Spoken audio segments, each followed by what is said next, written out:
I remember First Sergeant Johnson saying, "Hey, sir, we gotta go. And I was like, "Okay, we're gonna go." And so finally it was time to go. I was in a melancholy disposition because I was really just still kind of trying to process the death of these young men. I'm like, are we making a difference over here? I mean, we got guys getting killed every day, and is all this sacrifice worth it? These flood of thoughts are going through my head as I'm heading back to my headquarters, and then it's like, wham.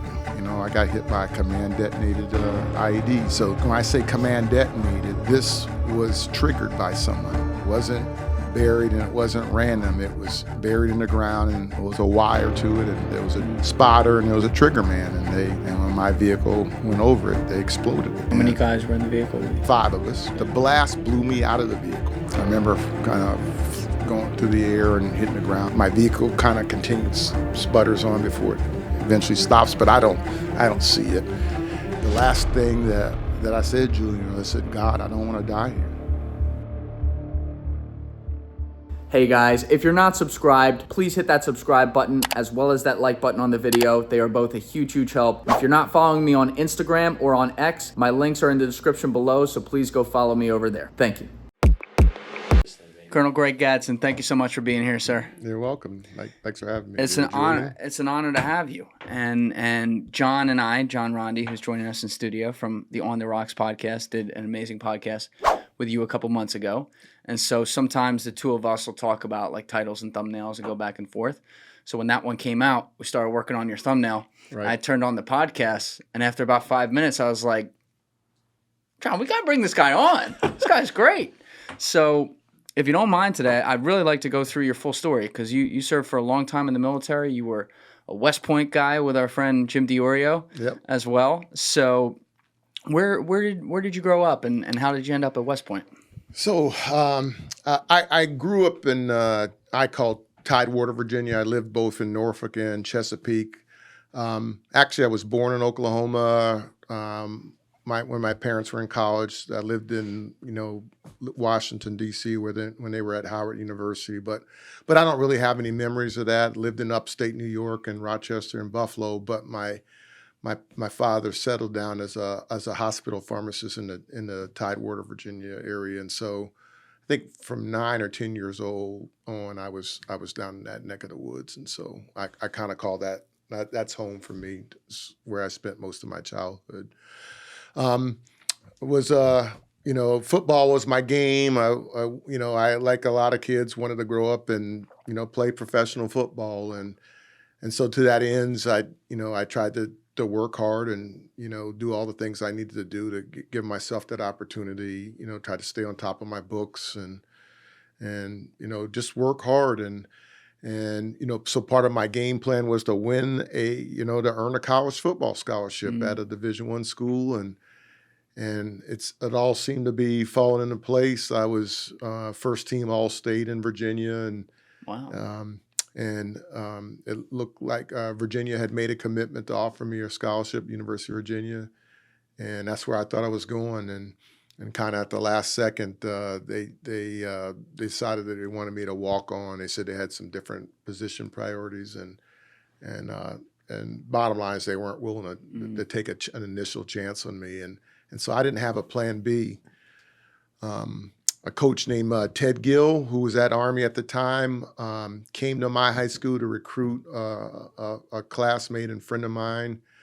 And my coach happened to mention my name to him, like, here's a good kid, good football player, still looking for an opportunity to go somewhere. And so this recruiter is from West Point.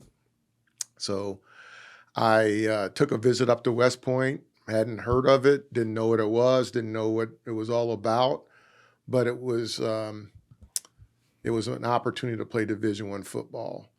I knew that I learned that I would have to go in the Army afterward, and so yeah, just a little thing right there. Yeah, so I think it was a stark point that I wasn't going to be a professional football player, but that was okay. I would say I was admittedly fired up, and I had a chip on my shoulder because I wanted to prove that I could play football at the highest level. So it didn't matter. The pro career didn't matter anymore. It was, I'm going to play, football with the big boys. And so I decided I was going to go there. I mean, I decided to go there. How late was this recruiting process? Is this like second half of your senior year? This is February of my senior year. Wow. January, February. Last minute. Last minute. And, so a lot of times people are starting to get into the academies. They're starting well over a year out. Anyway, I don't have an appointment from a congressman, and admittedly, my SATs weren't the best. I had a decent GPA, and so with all that, they recommended and sent me to the prep school. So I had to enlist in the Army. In process the Army down at Fort Dix, New Jersey, and at the time the prep school was at Fort Monmouth, New Jersey. So my first duty station in the Army was right here in New Jersey. There we go. Love that. Good old Fort Monmouth. I did a year through there. Got my appointment from my local congressman, and I got into West Point, and so I would letter all 4 years. I don't know if that's even a big deal now, but I lettered all 4 years and started about 2.5 seasons and finished up. We had two bowl games while I was there. My freshman year and my senior year were the bowl seasons we had. Three out of the 4 seasons that I was there, we had winning seasons. So that's awesome. Yep. What about the experience though?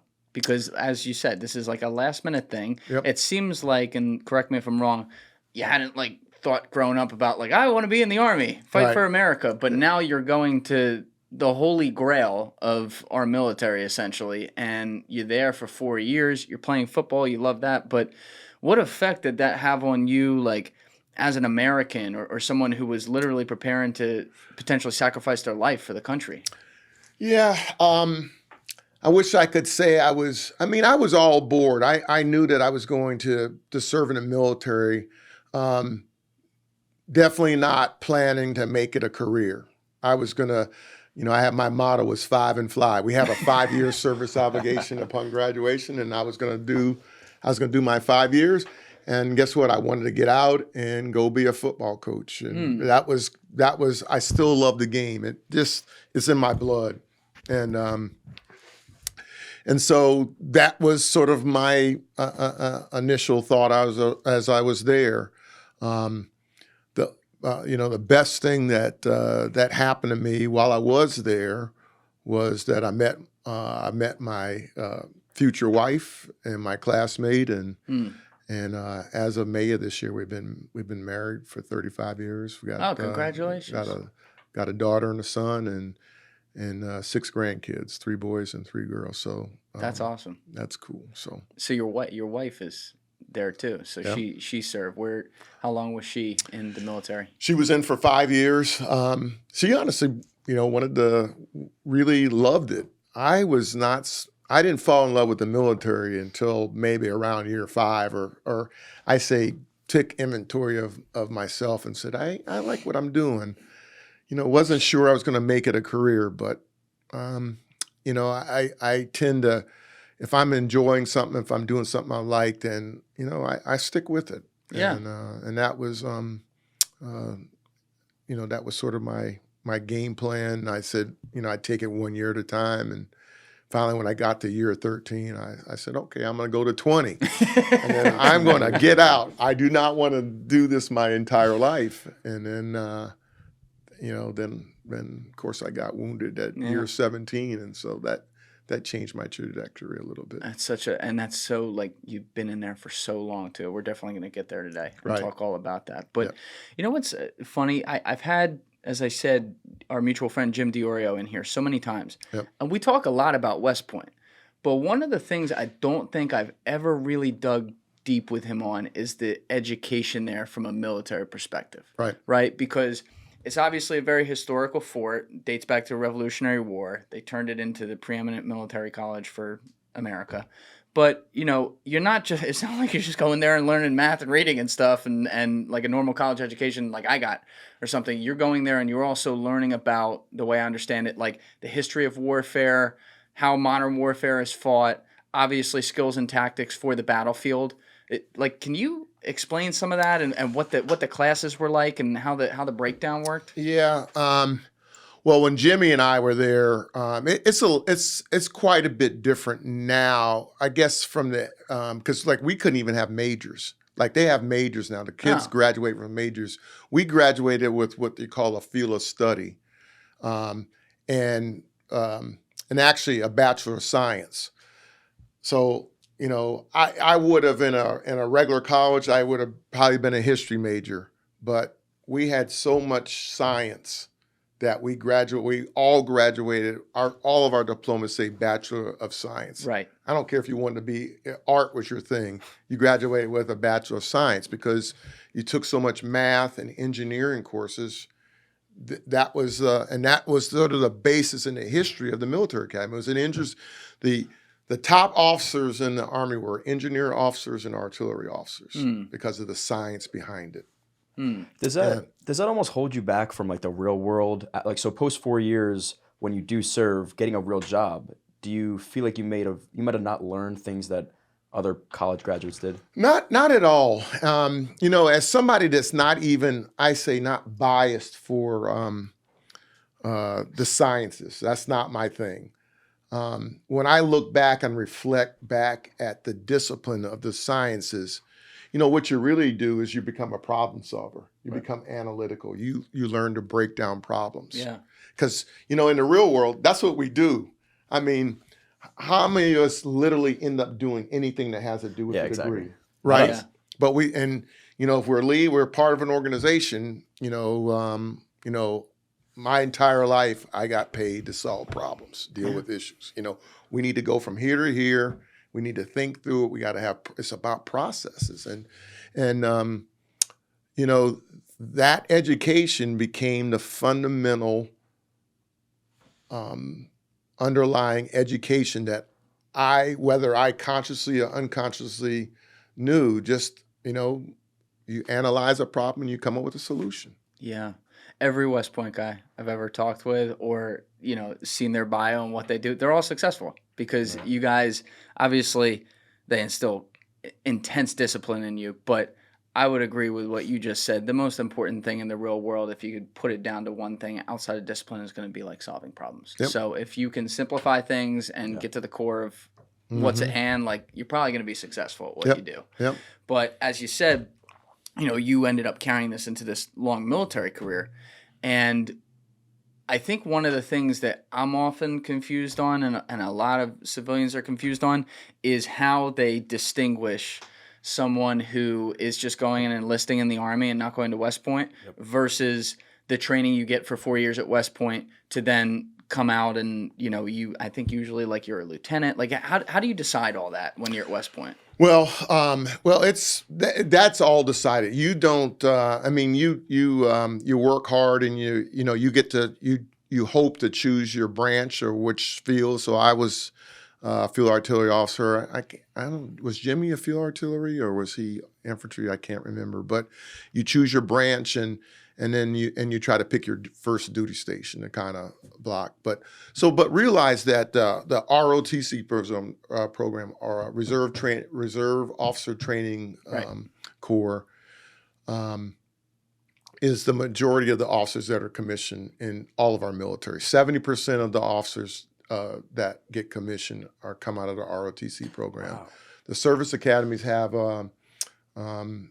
not about 20 to 25%, and then the rest comes through OCS, Officer Candidate School, which are enlisted soldiers that can that meet the educational requirements for being a commissioned officer. Can go through OCS and become an officer. So those are the three kind of pools that generate, but the vast majority by a long shot is through regular colleges and the ROTC programs. In terms of what was the other part of your question? Sorry about that. Which one were we on here?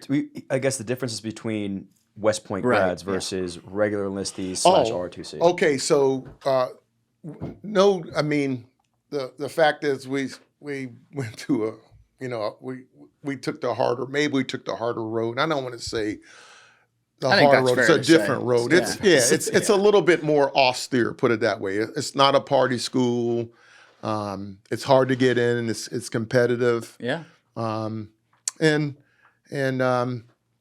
but you know what? When we all get commissioned, whether ROTC or OCS or Service Academy, our butter bars say the same thing. We are exactly the same rank. We ain't ahead. We're all in the same pot, and we got to go prove ourselves and work hard. And just like everybody else said, you know, there ain't no easy road for you because you went to a service academy. In fact, sometimes I don't want to say it can work against you, but it can be a challenge, you know, if you got somebody that's got, you know, got something against academy grads, maybe you're kind of going upstream a little bit, but that's life. Yeah, you're always gonna run into stuff like that. Now, enlisted soldiers that you know, like you enlist, and you're kind of where the rubber meets the road. You're doing the basic level stuff, and as you progress up, eventually can be promoted to sergeant, and the sergeants are non-commissioned officers. They are the basis of our military. If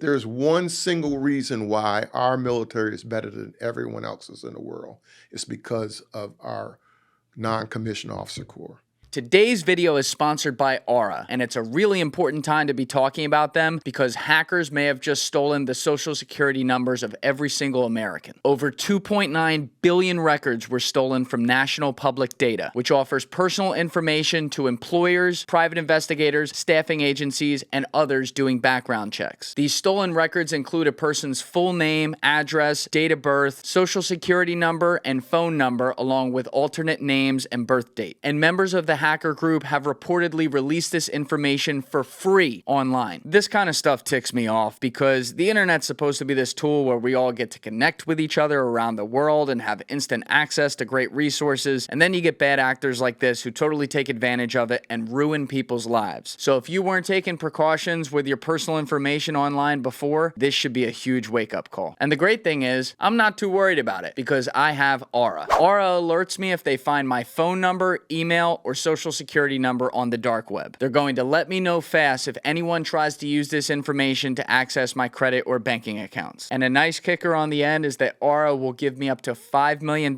in identity theft insurance should the worst case scenario happen. All you got to do is go to my link, aura.com/Julian Dorey, to try 14 days for free. That'll be enough time for Aura to find out if any of your personal data has been exposed. I highly recommend you do this right now because not only is national public data not going to do anything to help you, but they probably aren't even going to face any repercussions for this leak. I'm not leaving myself vulnerable to data breaches, and if you don't want to either, you can go to aura.com/Julian Dorey to try 14 days for free by using the link in my description below. Our non-commissioned officer corps. You know, a lot of people, great question, because the military, we are not some kind of dictatorial, left, right, left. I mean, you see the things on shows and basic training and all that, but we are a very adaptable organization, and so why I say we are the best military is because our non-commissioned officers have have latitude that most militaries don't have. How so? And I say this, hey, look, we're an organization and we got a mission to do X, and the whole thing is no plan survives first contact. They have the autonomy, they have the intent, they have the training to adapt and overcome without going back and saying, "Hey, sir, the enemy isn't here. What do we do next?" Right. No, those guys, they're professionals. There was I think it was General McChrystal. If I get this wrong, I'm going to ask my old boss who it was, but there was a speaking event that my old boss in my former career went to that he was really impressed by, and I believe it was General McChrystal. This has to be like maybe 2016, 2017. And the core of his talk was explaining the change in the U.S. military after 9/11. And what he was saying is that they basically allowed the different levels of the military to be empowered to make decisions. And that sounds exactly like what you were just describing. So is that something that you experienced change more, like he was saying, from 9/11, and before that it was less so? Well, I think so. The answer is kind of yes and no or both, because when I got commissioned in General McChrystal's early career, we were training to fight the Soviet Union. Yes. Big forces on force. The old kind of classic battles of lining up your army soldiers. And after 9/11, we were in guess what? We were in Vietnam again. We were in counterinsurgencies, and so the enemy wasn't lined up for us to duke it out. He was in the shadows, and so we had to, and that's where we had to adapt. We had to be able to operate in much smaller formations and be agile and a much more dynamic war. It's not, your uniform and my uniform are different, and I want this land, you want this land, we're going to go after it. This was the boogeyman stuff. Yeah. And the nuance of the good people caught in the middle, i.e. the civilian populace being, we're trying to build trust and confidence in them. The bad guys, the insurgents, are threaten them. If you talk to the Americans, we're going to come back here and kill you at night. And so it's that battle. It's that, it was really, it's the nuance of a counterinsurgency fight.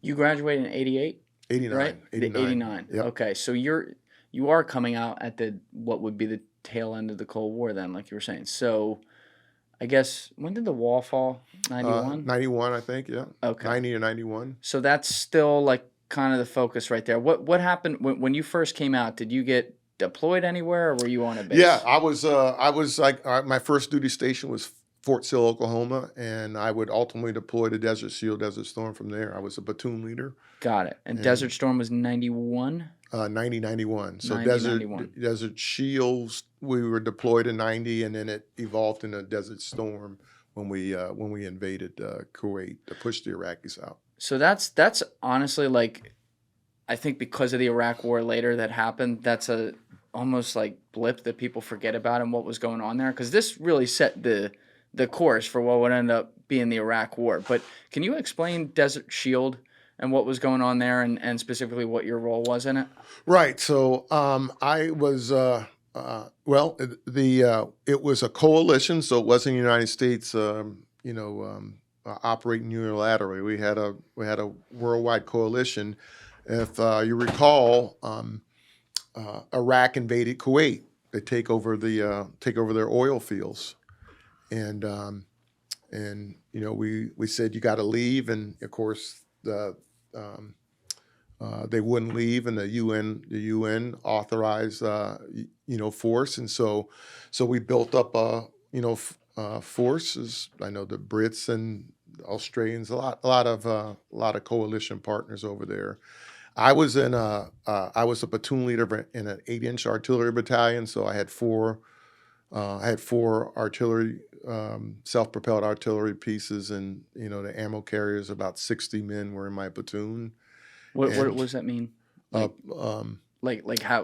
How would you describe what that looks like? Like an artillery piece? Yeah, this was a big track vehicle with a heavy-ass tube, a 14,000-pound artillery tube, and we would shoot projectiles that weighed up to 207 pounds, almost 20 miles. We could shoot. Was about our range. That'll do. Shit. Yeah. That'll do. Yeah. So you were in charge of, how big was your team again? About 60 men. Wow. Yeah, we had 4 weapon systems. Each crew was a 13-man crew per howitzer. When you say crew, are these guys serving prior to you getting there?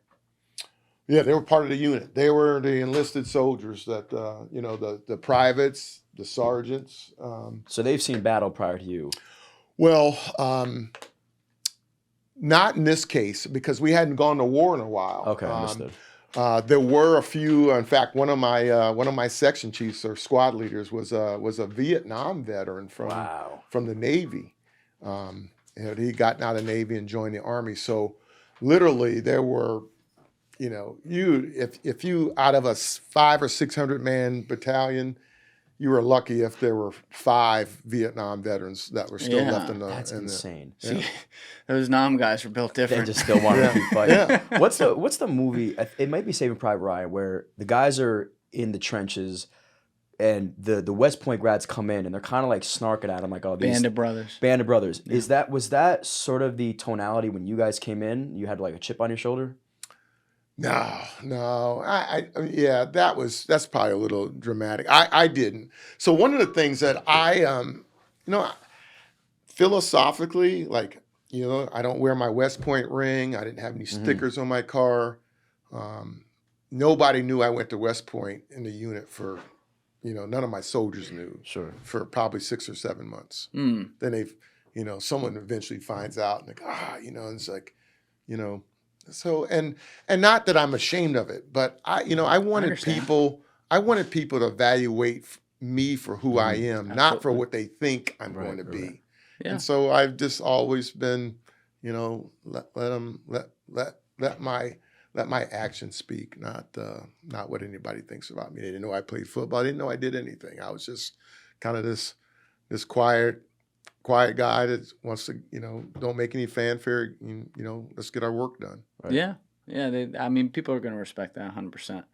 But did you have like along the way, other West Point guys serving side by side with you in some, like during this time at all? I'm trying to think. I had one of my classmates. He eventually was in my battalion. I'm trying to think. There had to have been some other West Pointers in my battalion, but honestly, man, that's almost 35 years ago. I can't remember. There were certainly some in my brigade. I know in one of the other battalions, one of my West Point squad leader when I got into West Point, guy named Terrence Green. I think it's T. Green.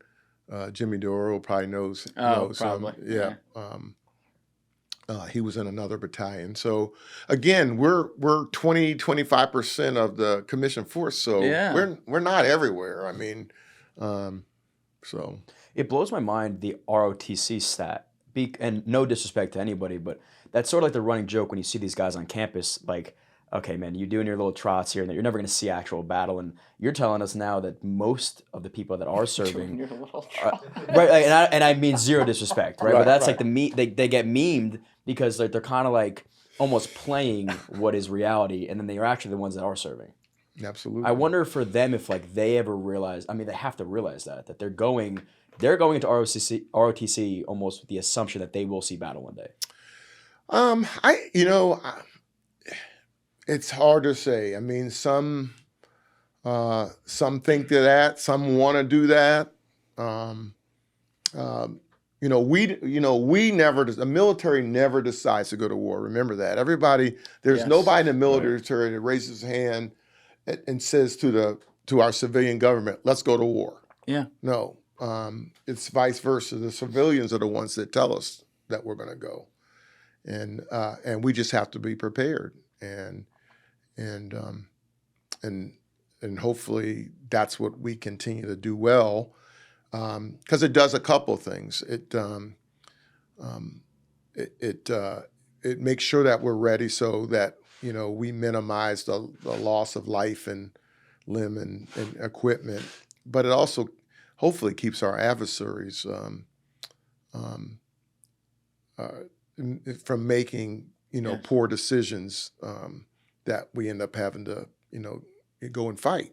So Yeah, I always, it ends up coming up in almost every conversation I have with a veteran. We always have to remember the clear line there. It's like you guys are trained to do a job. You're trained to go there and be the best in the world if you're called upon. But it's not, you look at things like the Iraq War and stuff, and there's a lot of Monday morning quarterbacking with that, but like, that's not your fault. There's people in D.C. who voted on that and said, you got to go. That's right. And your job is to be there. Our oath, and that's a great point, Julian, is our oath is to support and defend the Constitution. Right.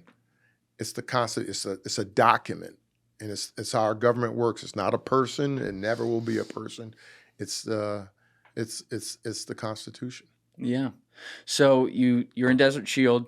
you're in Desert Storm, and Desert Storm was what, like a few days? It's pretty quick, right? Yeah. It was. Well, the ground war actually was only 4 days. Yeah. 4+ So days. you were in and out of there pretty much. Well, yeah. Well, Well, no. I was there for 6 months, but the ground war was pretty quick. So you were stationed there after it was already settled? Is that the deal? Or? Well, I say so. I deployed there in October, and I redeployed back in April. So Okay. yeah. So it takes a lot to move. I mean, you're. I mean, it's like moving a small. Formations, battalions are, 400 to 700 people, Yeah. and their equipment. That stuff doesn't move quickly one way or another. So Right. So. But the situation at least was settled, if you will, quickly. Did you because you're young at this point. You're still what, 25, something like that, 24, 25? Yeah, 24. Yeah. Yeah. So, obviously you're doing your job, but are you thinking about at all like the geopolitical implications of what's going on? Like, is that starting to come in, or are you still just kind of like, oh no, we got to go do this. Let's take care of it. Yeah, no, I at that point, I honestly would say no, I didn't. It was pretty clear. I mean, Iraq invaded Kuwait, and so then they didn't want to leave. So that was probably of all the places that I deployed, that was probably the most black and white, the clearest. Mm. So throughout the rest of the 90s, because we all think in terms of like Desert Storm and then at 9/11, Afghanistan, Iraq, but there was a lot of stuff going on in the Balkans in the 90s because communism fell and the wall fell and Yugoslavia disintegrated. The former Yugoslavia is now at 7 different countries. Yeah, 6 or 7. Yep. Yeah. So did you deploy to any of those places during this time? I did in 2002. I went to Bosnia. In 2002. Yep. Now Bosnia was where they had like a giant genocide, right? Yep. So this is the aftermath of that at this point. Yeah. So we're still we went there as part of a UN force. It was called Security. I was part of. I think the number was S411, Securities Force 11. Security Force something S411 was the designation, but we were there again, part of a UN, a multinational division, and ironically, we had the Russians were part of our division. Shit. Yeah. How about that? So what were they like to work with? They were kind of, how would I say? What's the right word? Consistently. We used to make a joke because they would send a report up, and I'd be like, nothing significant report from Jan. It's like every report that they report was exactly the same every day. Mm. So, yeah, but they were probably there keeping their eye on us or whatever. Yeah. And I wouldn't be surprised if we weren't doing the same for them. But yeah, we were actually on the same team. And you're right, great research on the history. We were basically keeping the two groups apart and trying to get them to kind of live in peace. But the other thing we were also doing was we were still identifying mass grave sites. We were still looking for persons that were indicted for war crimes. So we're literally looking for war criminals. So there were some active things that were going on. Did that involve like some sting type operations or even like plainclothes undercover type stuff? I don't think I can really talk about that, but yeah. Fair enough. Yeah. Yeah, Alessi, can you actually pull that up just for, honestly, like history people should know, the Bosnian genocide? Because there were multiple across, as you said, the Yugoslavian countries that broke up at Croatia, the time. Serbia, Kosovo. Kosovo, Slovenia. Yeah, let's hit that first one, Alessi. Ethnic cleansing. Yeah, that's what it was. So this was big numbers. So Bosnian genocide refers to both the Srebrenica massacre and the wider crimes against humanity and ethnic cleansing campaign throughout areas controlled by the Army of Republika Srpska. Probably said that wrong. During the Bosnian War of 92 to 95, the events in Srebrenica in 95 included the killing of more than 8,000 Bosniak Muslim men and boys, as well as the mass expulsion of another 25,000 to 30,000 Bosniak civilians by VRS units under the command of General Ratko Mladic, who I think, if we can click him, I think he was found guilty at the ICC, right? Mm-hmm. Yeah. Did that guy... Yeah, I'm thinking of a different guy, but that, yeah, I remember that. Okay, so, without going into what you specifically did for intelligence reasons there, obviously you're from America. We have our own problems here, but, we don't have a genocide problem and stuff like that. People fight it out in Congress and things like that. When you get up close to something like this where people literally have a hatred of each other on the basis of their identity, religious identity, if you will, and you witness things like mass graves and stuff like that. What did that do to you personally? Well, what it said to me, first of all, you think of Yugoslavia and you're like, these people were living together in harmony. Yeah. And then literally overnight, just because we had different religions, we're killing each other. Yeah. And I think it's a reminder of how tenuous, a life can be, but it can flip overnight. Yeah. It's scary. It's scary. It's scary to see. I mean, we've seen it in places in Africa, but Yes. Burundi in Southeast Asia, Cambodia. I mean, societies, I think sometimes people have to remember that we have to remember to get along and respect one another. And when we get polarized and we start blaming each other, we're never far away from anything like that. Yeah, it kind of blows my mind when you really read through the last 80 years of history. They say never again after the Nazi genocide, but it has agained a lot. Yeah, Yeah. Well, World War One, the last great war, and then we got another one. Yeah. So and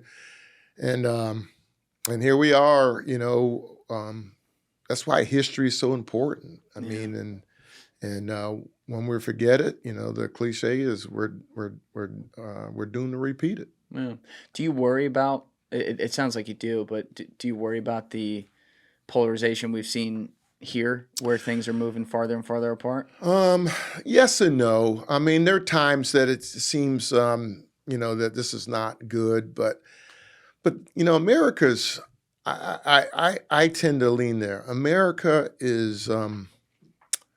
We can be fickle sometimes, and I think when the challenges truly present themselves, I think and I hope and I'm optimistic that we'll stand up and we'll band together because we're Americans first, and as long as we remember that, we're not D's and R's, we're not red or blue, not North or South, we're Americans. I tell people. Being at the military academy, we literally have someone there that represents every state of our union. We're a melting pot, a true melting pot. Those soldiers that I got to serve with for 26 years, I didn't ask them what their political affiliation is. I didn't ask them. We had a job to do, and it didn't matter what color or where you were from. And so that's the basis of my optimism, because I've seen our best. I've seen what we can be, and I believe that we can be there. We can be that.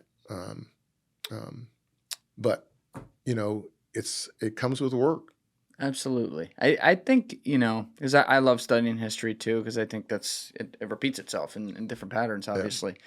But we're kind of at this crux moment right now where if we can just kind of I'm an optimist, but if we can kind of slide through this era a little bit, and no one does any shooting, pun intended now, literally. Yeah.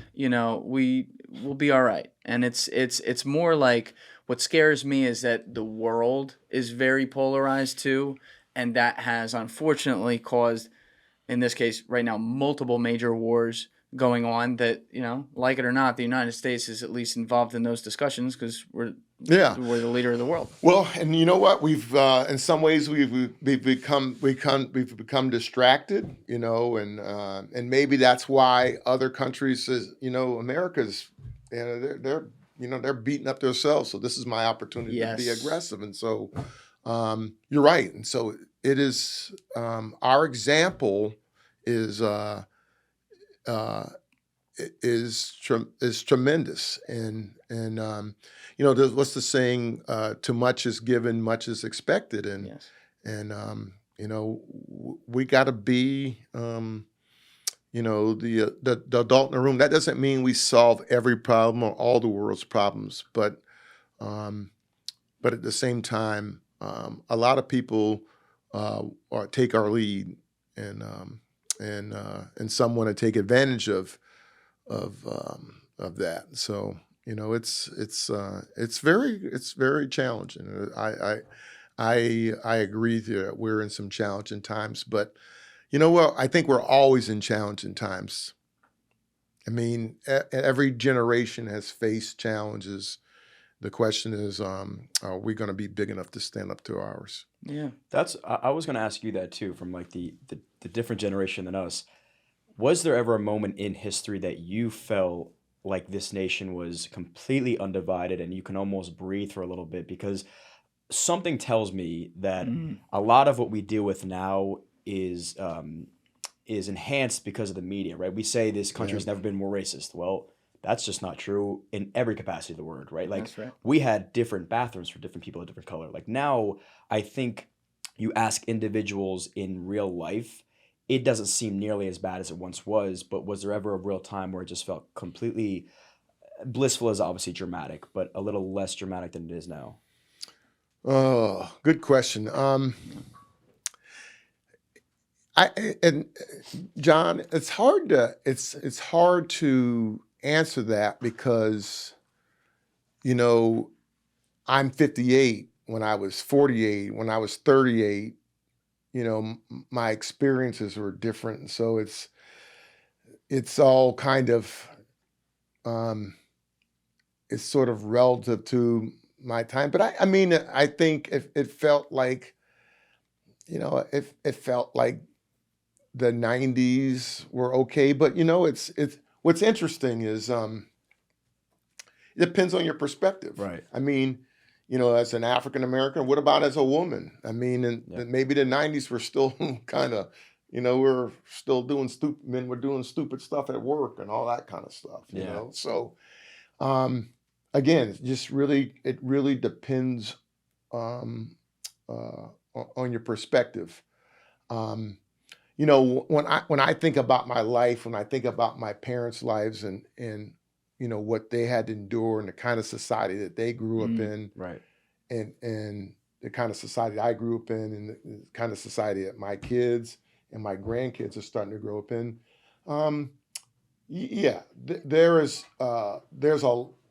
there's been a huge change and a huge sort of improvement in some ways, but in other ways, like Julian's talking about, we're in these stovepipes of information and media, and people go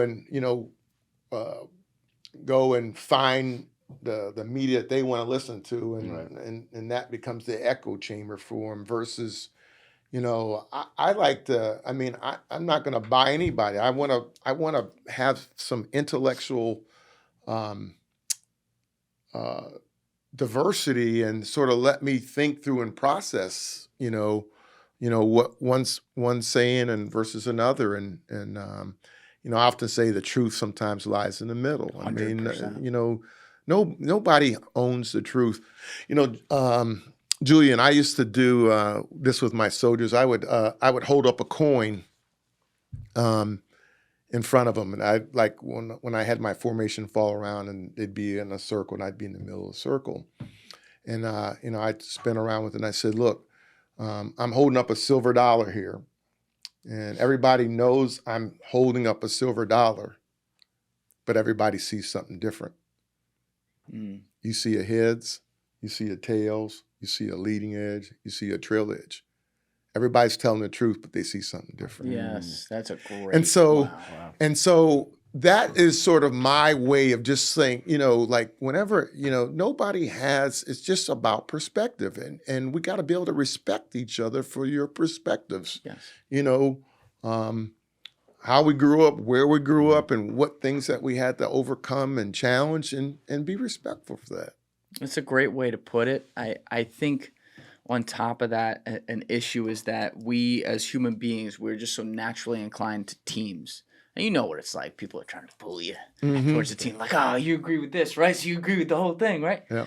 And that point you made is beautiful because I say it all the time. If you look at the universal laws of physics, one of them is for every action, there's an equal but opposite reaction, which the idea is it creates an equilibrium in the middle. And when you look across a whole litany of issues, whatever they may be, foreign policy, domestic policy, and everything in between, there's some where you might be able to say, oh, it leans this way or leans that way with more evidence. But on the whole, the populace of it, if you will, it really does fall in that nuanced middle. It's a complicated world where there's a lot of us. There's 8 billion of us on this planet. There's 350 million of us in this country, and we're never going to agree on everything. So when people try to get into their accepted echo chambers that the internet honestly helps them find now, I think that amplifies the problem more than maybe it exists because, like when the Trump assassination happened, right? Yep.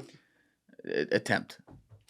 The next 24 hours were insane on social media. I'm in the media business, right? Of course, I'm like, holy shit, like watching all this. And then I was taking a bus back from Ocean City to New York. And when I got off in New York, I just took out my headphones and I had to walk like 10 blocks to the train station. And everyone was walking around. Things were okay. I didn't see one person like yelling at another person about what just happened or anything. Yep. I got back to Hoboken, same thing. People are out on the patios having drinks or whatever. Not to say that what happened wasn't important, but like, if you looked at social media, you would have thought it was World War V. Yeah. And then when I looked at that, and this has been a common theme across different events that'll happen, I'm like, all right, we're okay. It's not all like the guy that got 50,000 likes because he said the most extreme thing. Exactly. Yeah. All the, and then I've actually tried to just sort of stay with it, but I've had some people, there's some memes and all these. I was like, good. I mean, like hours after this thing has happened, some minutes. thought of this stuff. Like, it's like, come on, man, this is ridiculous. So it's so ironic when you speak about the ones that probably should have the biggest opinions, as in like the military men, and you guys don't see color, whether it's race or political stance. Yeah. Yet the people that are literally not involved at all have the biggest opinions, right? The ones that will never touch or see battle. They're the ones that think that they have the need to express how they really feel. You guys are out there saying we serve one, and it's the nation of the United States, and we should all remember that. Yeah, thanks, Johnny. It's a great point. When you were talking about, and look, where we're challenged is we got to work together. We have done well when both the parties are working together. Yes. This one party or the other party being in complete power and coming up with the solution is not really the answer.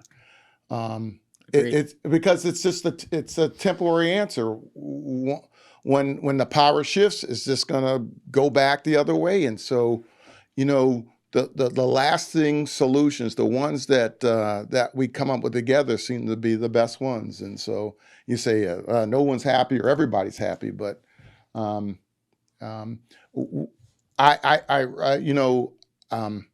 think there's 80% of us that are left or right of center, and then there's another 10% on it that there's nothing we can do. I say, you can't win them one way or another. And so let's let's work with the 80 there, and Agreed. that's I think that's what we got to do. And so, but I tell people ask me, and they hear me talk, say, you should run for politics. I'm like, I don't want to run for dog catcher. Yeah, So I'm with you. Unfortunately, that's where we're at. But yeah, you had mentioned like a few minutes ago when John was asking about a time where things felt pretty good. You mentioned the '90s, and it's funny you say that just based on some of the logic you just gave.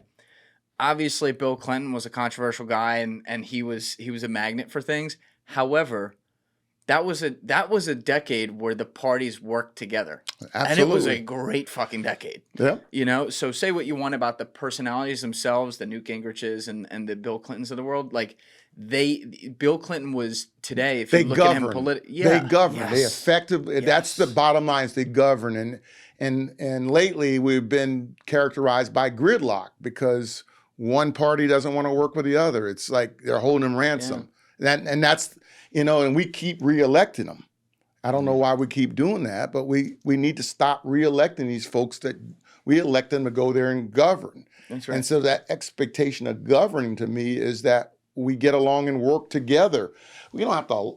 We just need to work together. We don't even have to like one another, but we need to work together. Yeah, I mean, we need to stop vilifying one another. I mean, all these things get amplified in this social media echo chambers, and you pick them. I've actually feel like I'm finding myself distancing myself away from that because it's just it's a good move. yeah. Yeah, more people should. You're not missing much. Like No. when some news goes down, you're missing some, but the Right. rest of it. I mean, sometimes I'm like, my guy, you got to walk outside, like Yeah, reading touch some some grass, of these man. things. Yeah. 50-cent memes can only take you so far. And Yeah, yeah. Twitter. But you also had mentioned a little while ago some of the concept of like the so-called military-industrial complex, and you're a guy who has sacrificed himself for the country, served for a long time, and like we were saying also earlier, there's a job to be done, and you go where the mission is. But on the civilian side, the political side, when you see the money, the maybe incentivization that pours in from public companies who have to reach quarterly goals, so they're incentivized to push things. When you see that maybe leading to persistent wars, what do you think of that? Do you think that's something we can ever stop, or that's just kind of how it works? Um, I'm not sure I would necessarily draw this sort of cause and effect between, our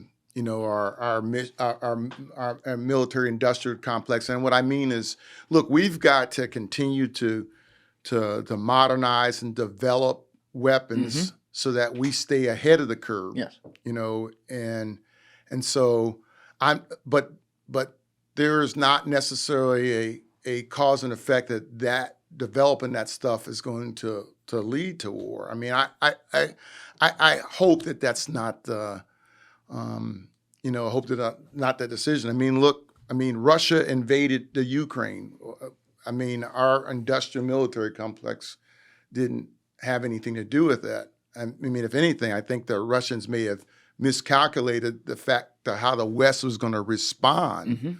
And they're like, I think they went like, oh, because I don't believe that they really thought that that the West was going to back the Ukraine. I also think that, honestly, I think that that maybe it even caused China to pause. I mean, with respect to Taiwan. I'm just conjecturing this, but the Western world's back to Ukraine. Well, and China had to say, well, geez, are they going to come back? Are they going to come and support That's Taiwan? interesting. Yeah. I got to think that at least it put them on pause. I'm guessing. I'll pull these things out, but I mean, if you're an adversarial country, I mean, what is Iran? What is Iran? Doing? Israel attacked and killed that. Didn't Israel attack like a consulate or something? and No, kills. the president was just in a helicopter crash. Yeah, But they that was an didn't have accident, anything right? to do that. Yeah, I that think was an it was a consulate or something that they Have we had Googled that, hit. Alessi? Yeah. Consulate, Israel hits Iranian consulate? Yeah, somewhere, maybe in Syria or something.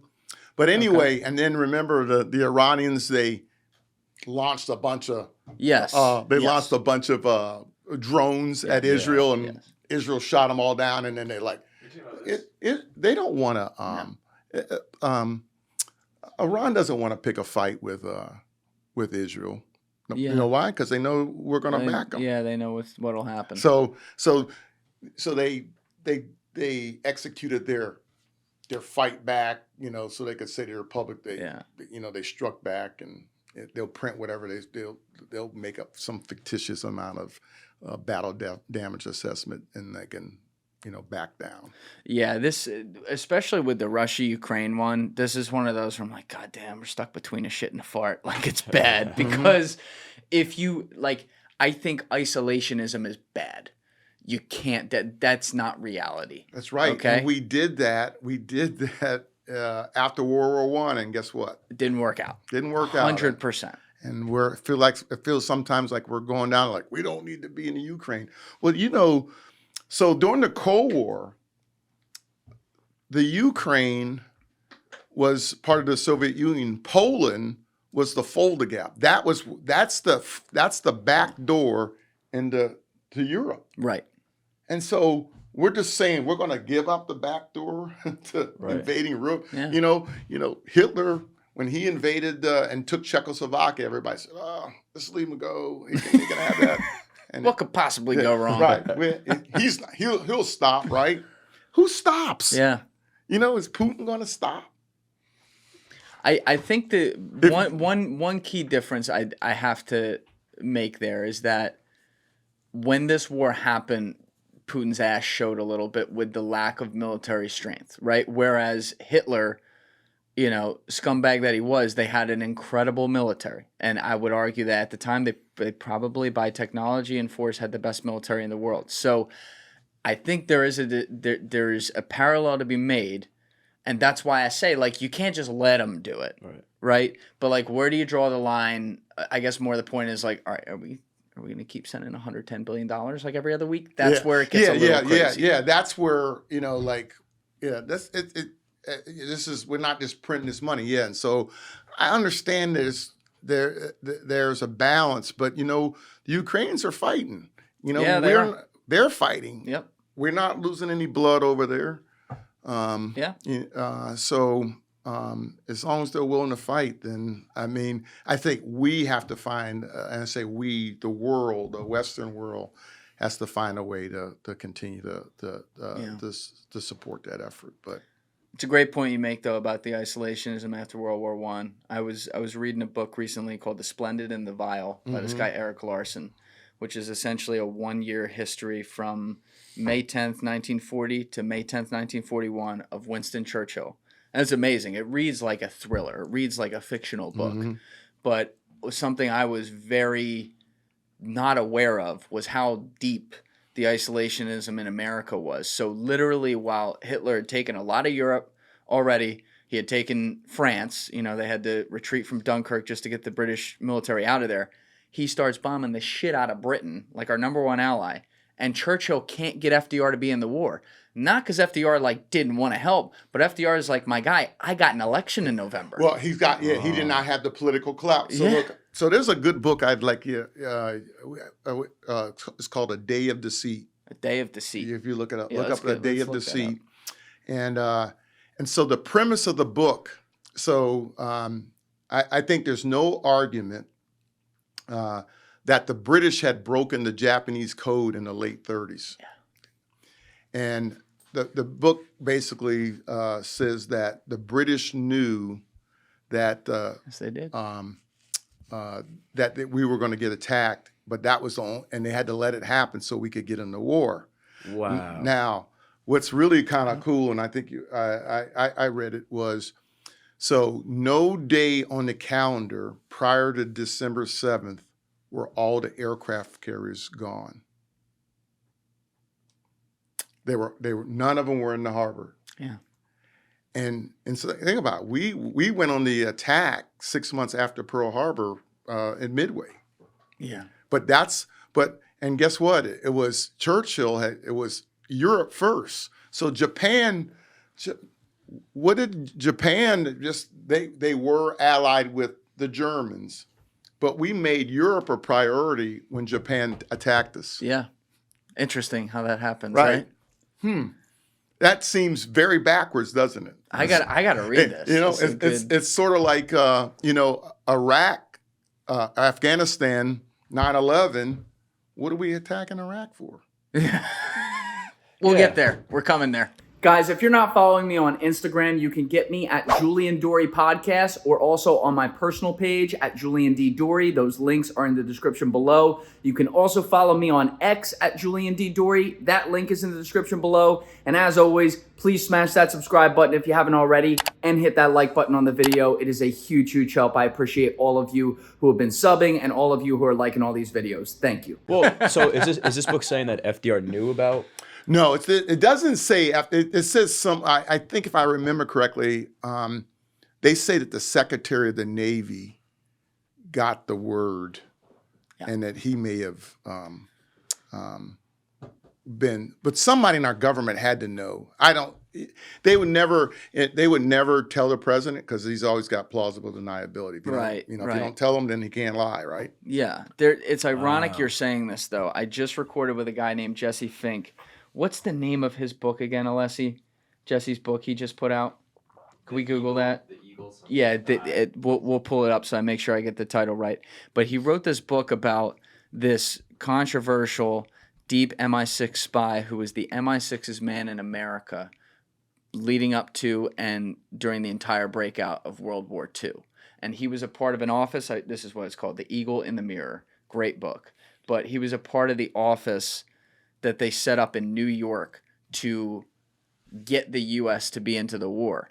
And Jesse found a lot of reporting in this about how the United States kind of needed Pearl Harbor to happen to have the impetus to do it, and that there is some evidence pointing to high-level people up to and possibly including FDR, but I got to review some of that, evidence that they knew it was going to happen. And this is a crazy thing to say out loud, but if you look at the history and hindsight's 20/20, and you say to yourself, on December 6, 1941, did most of the U.S. population, a majority of it, not support helping out in this war? The answer is probably yes. Yep. Therefore, as sick, sad, and sadistic and twisted as it is, in the context of history, is it probably a good thing that on December 8th, 1941, after December 7th, they supported it, and we went and helped put it over the top to win the war with Russia and Britain. Yeah. It's like, damn, if that didn't happen, history, we might be speaking Deutsch to each other right now. Now, why did you said that we weren't allowed to get involved pre-Pearl Harbor? Why is that? Well, no, there wasn't any political will. So it was they called the hawks and the doves, and so the doves. So we were still isolated. Okay. There was no political stomach to get involved. You know, we had an ocean separating us, and nobody was right. Why would we at that point? Okay. Yeah, there was literally like a fleet of 50 ships that in like 1937 or 38 Congress was voting to see if, because they weren't even usable anymore, to see if we could just destroy them, and it didn't pass the vote, but they didn't really care.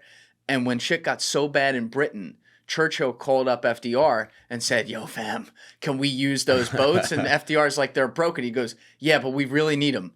And we'll give you a 99-year free lease on all of our British land, like in the Indies or something like that, so you can park your boats and anything with the military there." And FDR calls him back like, "It's got to be something different. Can't do it. I can't win that battle in Congress." And it was that bad. We couldn't even. They ended up giving him to him because they had to market it as something else, like hiding something in a bill. But it was so bad that they couldn't even. We couldn't even, while Hitler's bombing the shit out of Britain, we couldn't even give them broken boats. Wow. Politically. When you say we, who is stopping FDR from doing anything? Congress, and because of the people. He had an election. It's the power of the purse. Yeah. I mean,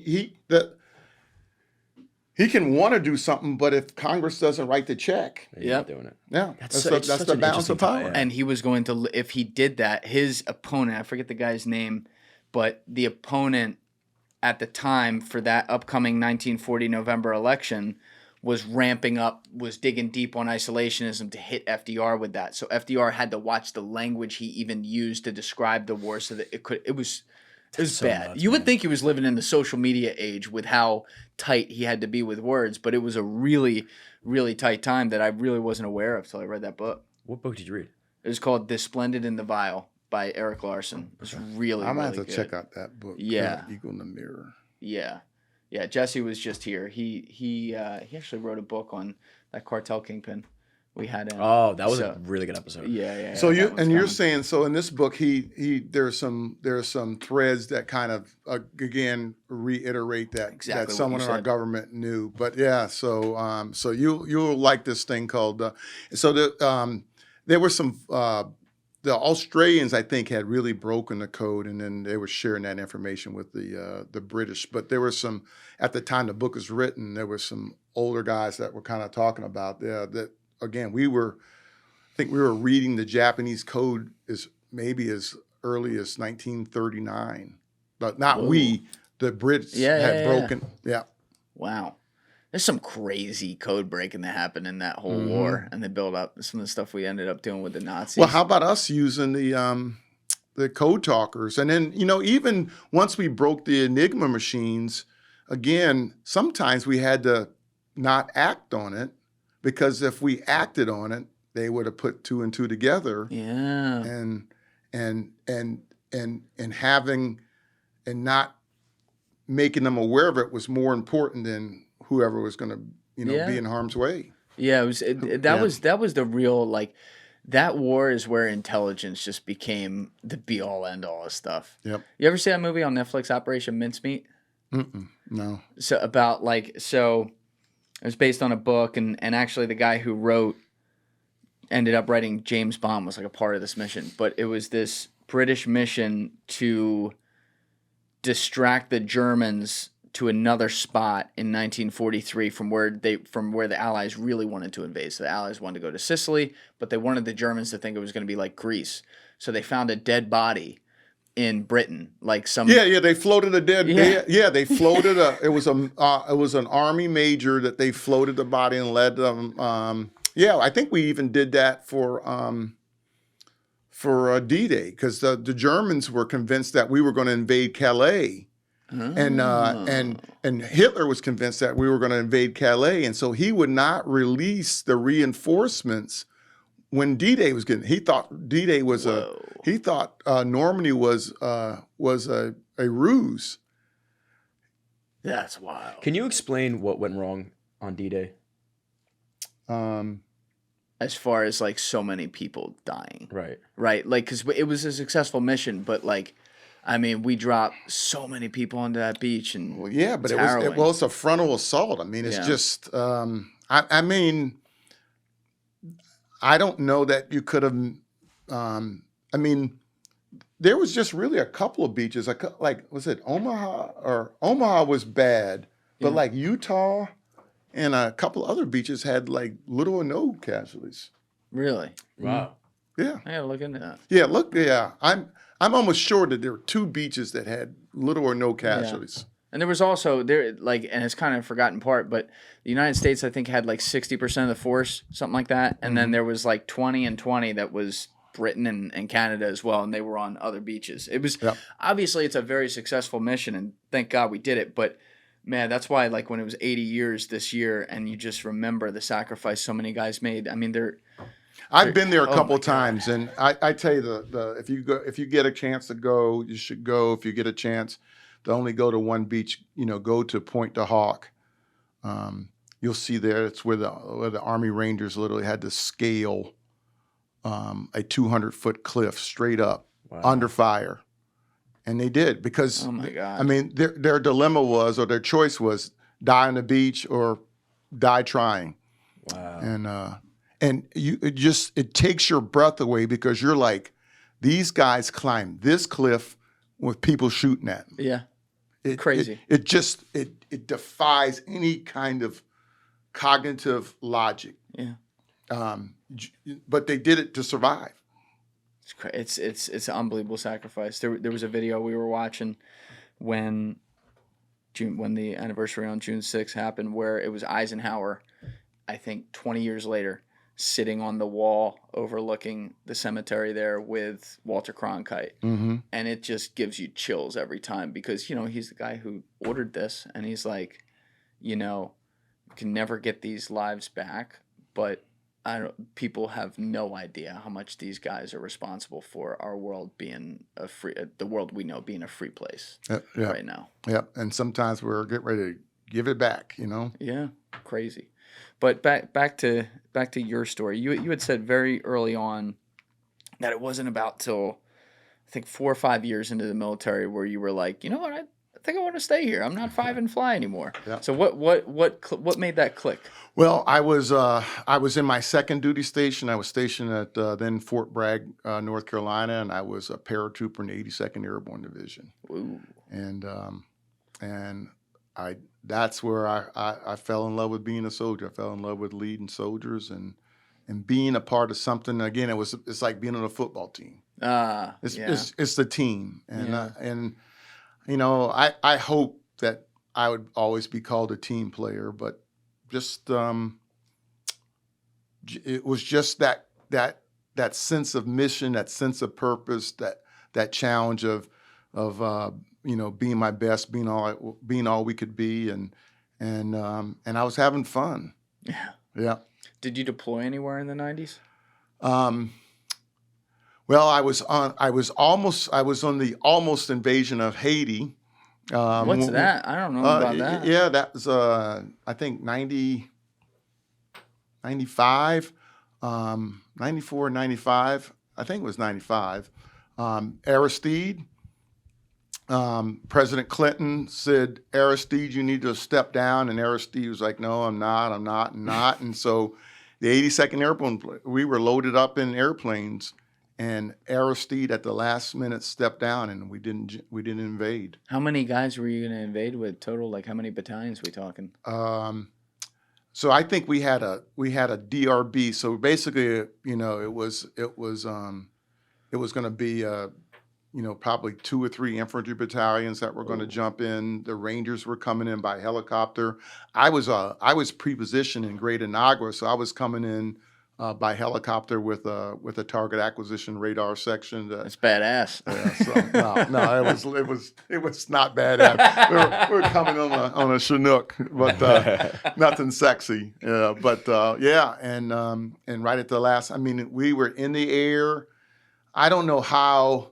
Maybe you can figure out how close we were, but I think we were within an hour or two of opening the doors and jumping in. And how, like, do you think that would have been something with heavy blowback in the sense that it's not just like a drop-in invasion? They're like, okay, like you'd be fighting a real No, serious I battle? don't. I think we would have overcome their forces pretty quickly. But, the operation was sort of perfect from the standpoint that, it was something we could take right up to the last second and then call it off. If you start some sea invasion or something, once Right. once that's gone, you can't just stop it. Yeah. So it was, that was the right tool. We have it up on the screen here. So this was just Wikipedia to, what's the name of this page, Alessi?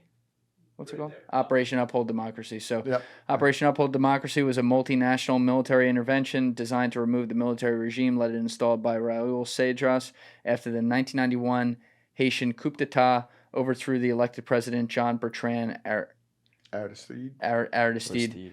The operation was effectively authorized on 31 July 1994, and yeah, there's a bunch of background here so people can look that up. That's why. So 1 or 2 hours before. Holy shit! Wow. So that one, a close call, but you didn't have to go in. Yeah. So throughout the 90s, then, if you're not having to drop into war zones and stuff, obviously, like, you're in the military this entire time, which then leads up to September 11th, 2001. Yeah. And where were you that day? I was stationed in Hawaii, and one of my best friends, my phone rang at 3:30 in the morning, and his name was Dennis Kirby, and he said, turn on the TV, and I said, what channel? He says, it doesn't matter. And turned the TV on, and watching one of the towers already that's been hit, and that's one of those days that everybody we can all remember. It's the day that changed the world. Oh yeah. And not several hours later, when it's time for me to get up, and I think within days I was on a plane to start looking at war plans, or to start doing the planning for deployments. What, a plane to? I went. Where did we fly? We flew to Carlisle Barracks, Pennsylvania. Okay. The Army War College. Now you did end up deploying to Afghanistan, right? I did. Well, I was still in Hawaii, so in June of 2004. So June of 2004 to June of 2005, I was in Afghanistan. Okay, so they didn't put you in there right away. This is really interesting though, because Afghanistan, unfortunately, is a huge story we have to kind of do the autopsy on now in light of what happened there. But when I look at this history and talk with a lot of vets like you, especially guys who were there, it seems like the initial mission there right after 9/11, the paramilitary mission, was pretty incredibly executed. Other than not getting Osama bin Laden, like, my God, like that, they're going to write books about, they have written books about that. But what ends up happening is, like, we then turn the focus to Iraq. We put the whole resources of the United States military behind that, which is a separate conversation we'll get to. And it's almost like we took our eye off the ball with Afghanistan. So you're getting there, doing my math right here, kind of right when that is flipping over, right? Where we're taking the eye off the ball because we're now so heavy into Iraq, no? Yeah, definitely. And you, I mean, in hindsight, really, I can say, hey, look, we were pretty small in Afghanistan. I'm like, it's dangerous here. We just don't have enough people to run into them. I mean, it was just the boogeyman. Can you pull the mic like that? Sorry, just point it to you. Yep. There you go. Yeah. It was, we just didn't have a lot of force. I mean, like the brigade I was part of, I was in a division, I was in the 25th Avarti Division Artillery, and we were battle space owners that had what we called Regional Command East. So we had kind of the eastern flank of the country from south to north with just one brigade of forces. Ultimately, several years later, it would be at least a division's battle space. So we had one brigade that had a division's battle space.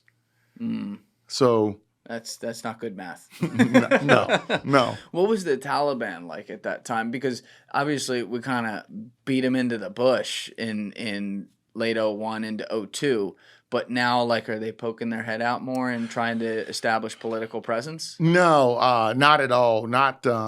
In fact, we actually had the Afghans had their first free elections while we were there. That was one of the things that we helped them execute. I think it's one thing to describe Afghanistan. And so we, the West, have drawn a political boundary around a group of tribes that don't really identify as a nation. Yeah. Bin Laden chose Afghanistan because they had no national government that was capable of controlling their borders. Yep. And so he could do whatever the hell he wanted to do. Yep. And so, invading Afghanistan, it's tribes. And so our fight were along the Afghan-Pakistan border, were those tribes that were coming across from Pakistan and then going back. Yeah. And then there were Chechens and all kinds of cats and dogs that were trying to just be belligerent, just being belligerent against the West or us. But it was, they had no national strategy except just to, screw with us. I was on this forward operating base called Salerno, that wasn't too far from the Pakistan border, and just like you could count on when the moon visibility was low, or zero illume we call, we were going to get rocketed. They were going to shoot at us, because they weren't afraid to move around when it was completely dark. When the moon was out and we had our nods and stuff, they didn't tend to monkey with us too much. Yeah, I mean, they call that place like what's it, like the graveyard of empires or something when you look at history, because it's this landlocked, geographically odd country, and no one can ever tame it. No one ever tamed it. Absolutely. And we drank the Kool-Aid and thought we could, and 20 plus years later we left, right? Yeah. Can you explain? I mean, I'm sorry. You said even something as slight as the moon being out interfered with your ability to see them at night. No, we could see them at night. But we didn't when there was no moon out. Then things became more dangerous. Really? Yeah, especially like flying and everything. Like I'll give you a for instance. So when there was zero illume, you had to have the criteria for launching a medevac was life, limb, or eyesight. So anything that wasn't critical, we weren't launching. We weren't launching a helicopter because the risk reward wasn't there. Yeah. So, and anything that wasn't life, limb, or eyesight, I believe it probably had to have a general officer sign off. I'm like, okay, why do you feel like this? Because I mean, the terrain, the mountains. I had two soldiers that worked for me that were in the Dorey that were killed in a daylight Helicopter because of the sand. It just that place is like it's like the end of the earth. I mean, it's the land that time forgot, man. Jeez, it's just creepy. Yep. Did you have? I mean, because like you said, you're there helping with their first free and fair elections, but did you have any inkling that this was going to slowly disintegrate towards what it did? No, I didn't. I don't know that. Well, I'll say this. I didn't think it was a good idea for us to occupy this place because I didn't think that we as the West had the political will to see this through. I mean, this is a 1,000-year project. Yeah. And I just felt like, you know what,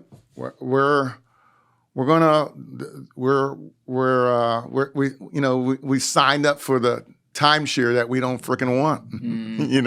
This isn't a good deal. That's a good way to put it. Unfortunately. Yeah. But you're talking about like you were mentioning some helicopters that get shut down. You're worried about rockets and things like that from rebel forces in this case. Did you guys, as you're moving across the whole east side of the country, north to south, are you seeing like a lot of firefights too during this time, or? No, I say fortunately not. We didn't see a lot, but again, I think that war, that conflict didn't pick up until we got more forces over there.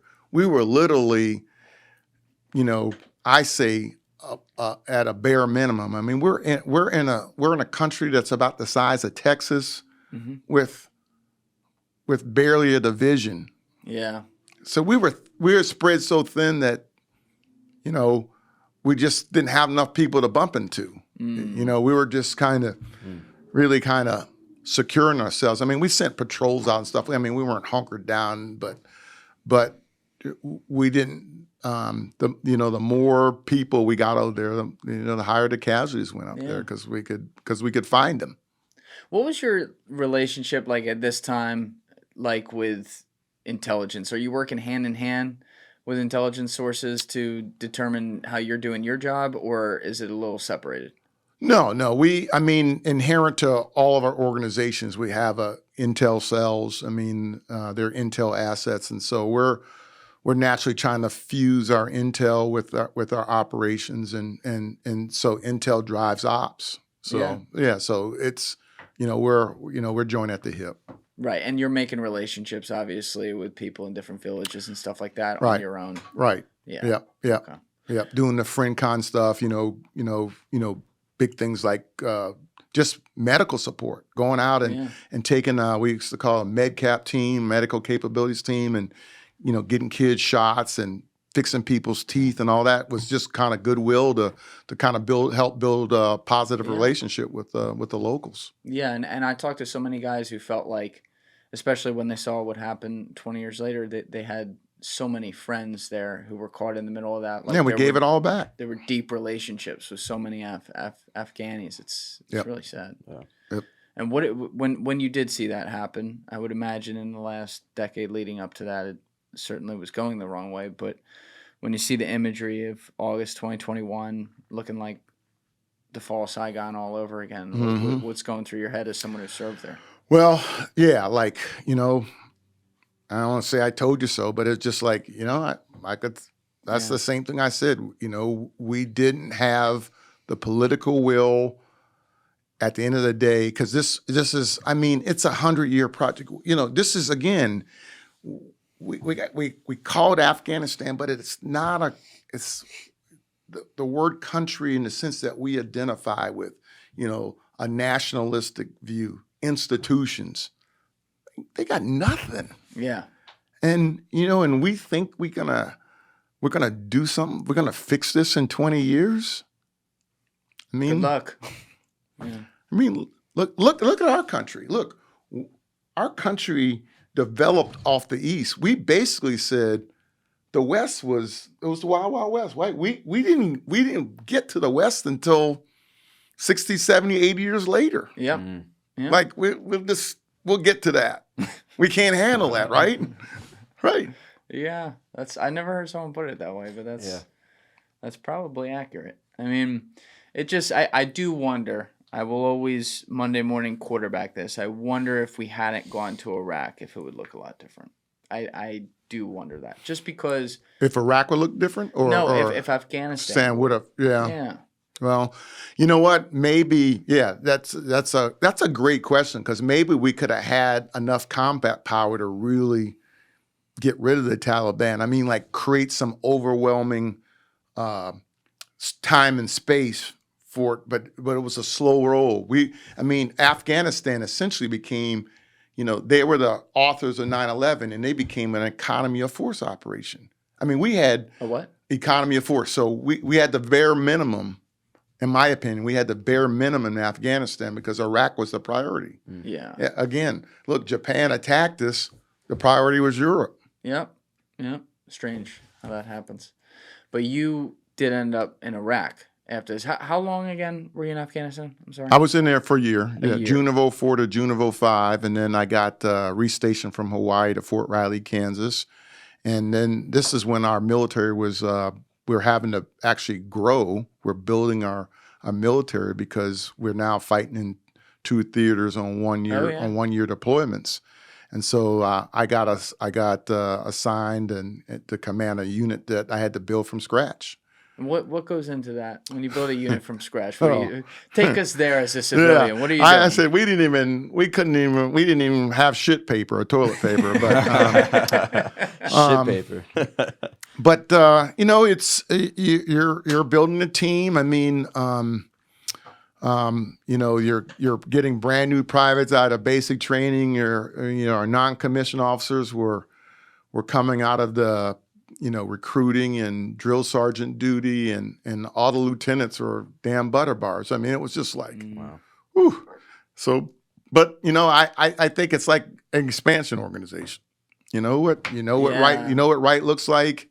You set your standards, you enforce your values, and you just take one day at a time. I mean, and I remember like being literally just the third person in the unit. There's only three or four of us. And then, 15 months later, there's 400 of you. And you're just like, that's nuts.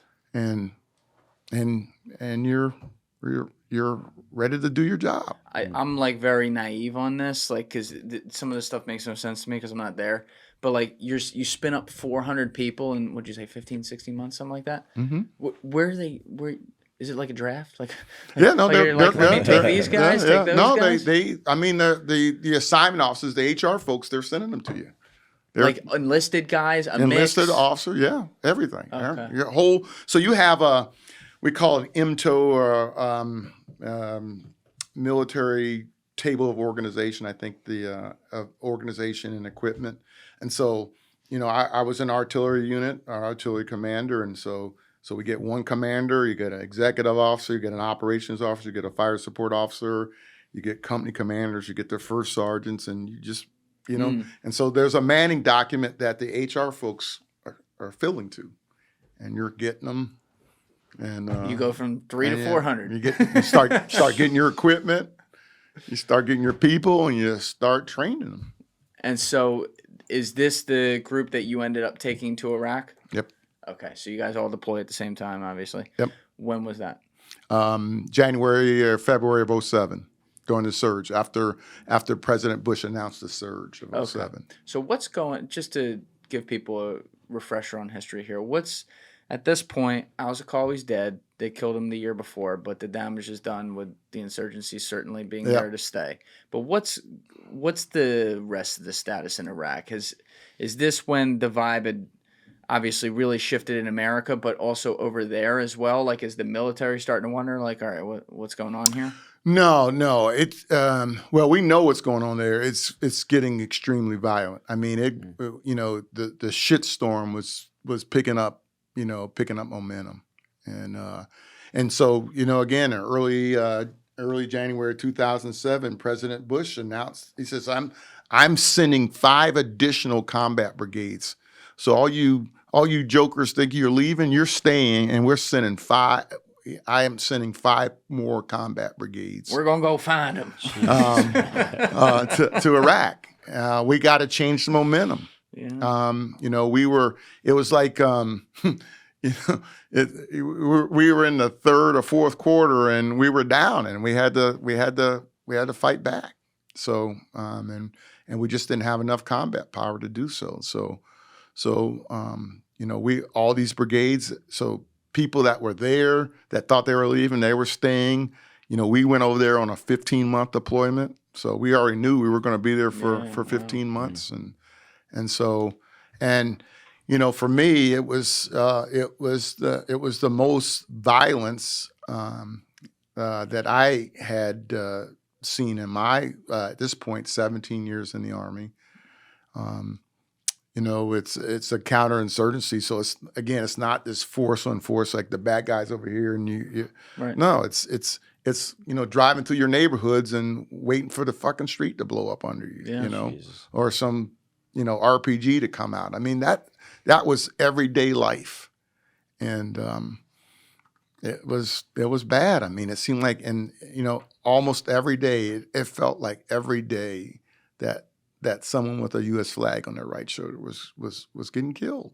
And it just, when I try to explain it today, it's like, imagine one of your teammates, someone part of your organization ain't coming home. That's what the environment was. Yeah, it's unfathomable to most of us. Did you know what your op tempo was going to be, or even mission was going to be before deploying? Like, were you already planning that out back at base? Well, yeah, we knew that we were going to be battle space. So look, realize I started out as an artillery unit. In November, they told us we were going to be doing the X, and then in January they told us we were going to be doing Y. And so we had to pivot not once but twice. Essentially, my artillery, we were now grunts. We had to play, infantry. Well, and so we were pounding the pavement. where'd you land when you got into Iraq? Well, we deployed through Kuwait, where we picked up our, we did some more training and, got our gear and equipment, but we flew into Bayat. The Baghdad. airport. Yeah. Okay, so what was that like when you got there? I've had some guys on here who came in through Bayat, but that's at this point like pretty much a U.S. mini military base? Yeah, it's a massive. Yeah. Bayat was massive, and it was, I don't know. I mean, you can maybe think of some Vietnam movie flying into Saigon. It felt secure. I mean, it didn't feel like you were in Indian country, but you hit the pavement right when you get there. what? Yeah. Well, so in my case, so in normal rotations, what you were doing is you were replacing another unit. So you link up with the other unit you're going to have, and for 2 weeks you guys, spending time doing transition stuff, and then they leave and it's yours. Well, nobody was leaving, and we were sort of filling in spaces where we just didn't have forces. And so there wasn't anybody that I was,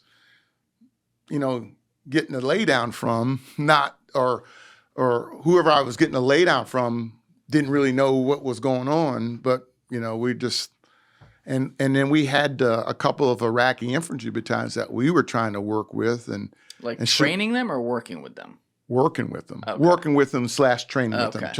trying to show them what right looks like. So, so we had their forces, and this is kind of a cool story because it was one that I had to.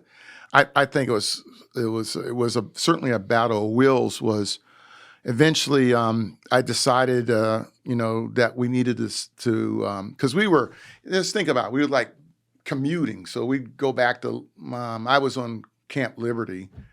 And, we were Camp Liberty, and we leave Camp Liberty, and we go out to the areas that we were responsible for, and we'd work all day or whatever. And when it was time to go back, we'd go back. And this was, we commuted. And I remember I hated, there was one area I had to drive through, which was like, it was literally like the Wild Wild West. We had put Alaska barriers around this freaking neighborhood. Alaska barriers? Yeah, the Jersey barriers?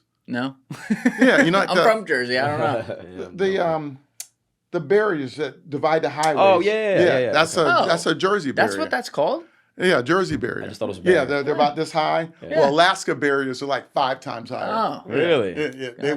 They don't come any bigger. We had Texas barriers. They just different levels of barriers.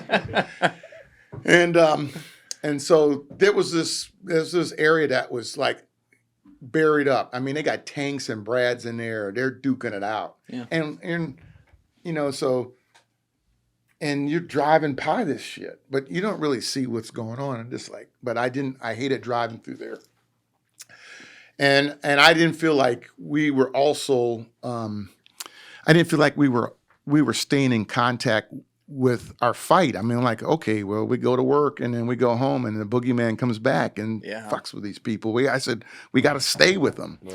So I decided to establish a combat outpost in the areas that we were responsible for. And so we found this old Iraqi mansion, and we had to pay rent on it. And you have to pay rent on it. Yeah. You can't just take someone's property. Well, that's not what I heard from a few guys I've had near. Yeah.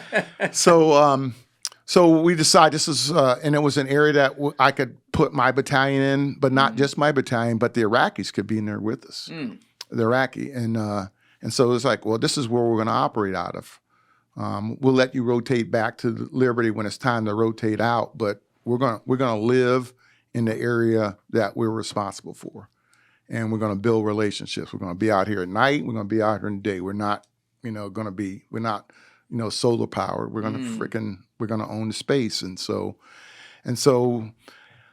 my guys, I say it, not surprisingly, we're like, first of all, we're working with these Iraqi guys. They're good people, but language, culture, all those barriers. I mean, I put you in a bunk next to somebody that doesn't speak your language, you don't know shit about, you're not going to be comfortable either. And he's got a load of weapons. And I basically had to I'd say that was my determination moment with my guys. I'm like, all right. And so I was like, well, I'm staying out here with you. So, you guys ain't leaving me. So, that took a couple of weeks to kind of get everybody used to this is what, what it was going to be like. But, we and that became our base of operations. And, ultimately, we would, all that stuff settled down, and we began to kind of take back the space and get control and develop great relationships. And the Iraqis the good Iraqis that we developed relationships with, they helped us catch the number 3 Al Qaeda target in Baghdad. Who was that? I can't remember his name now. I mean, it's long names over there. Yeah, but so that's what you hear from a lot of guys, like that on the ground, like we were talking about with Afghanistan, that on the ground relationship building is what leads to intelligence coming out. And this is during the era where you got Marines going door to door to see if someone's even in there. It was it was such a chaotic time. Yeah, we had to clear our area. I mean, we went door to door looking for contraband, what Americans would never imagine is that some foreign soldier, some foreign force is knocking on your front door and wants to collect all your weapons. Yeah.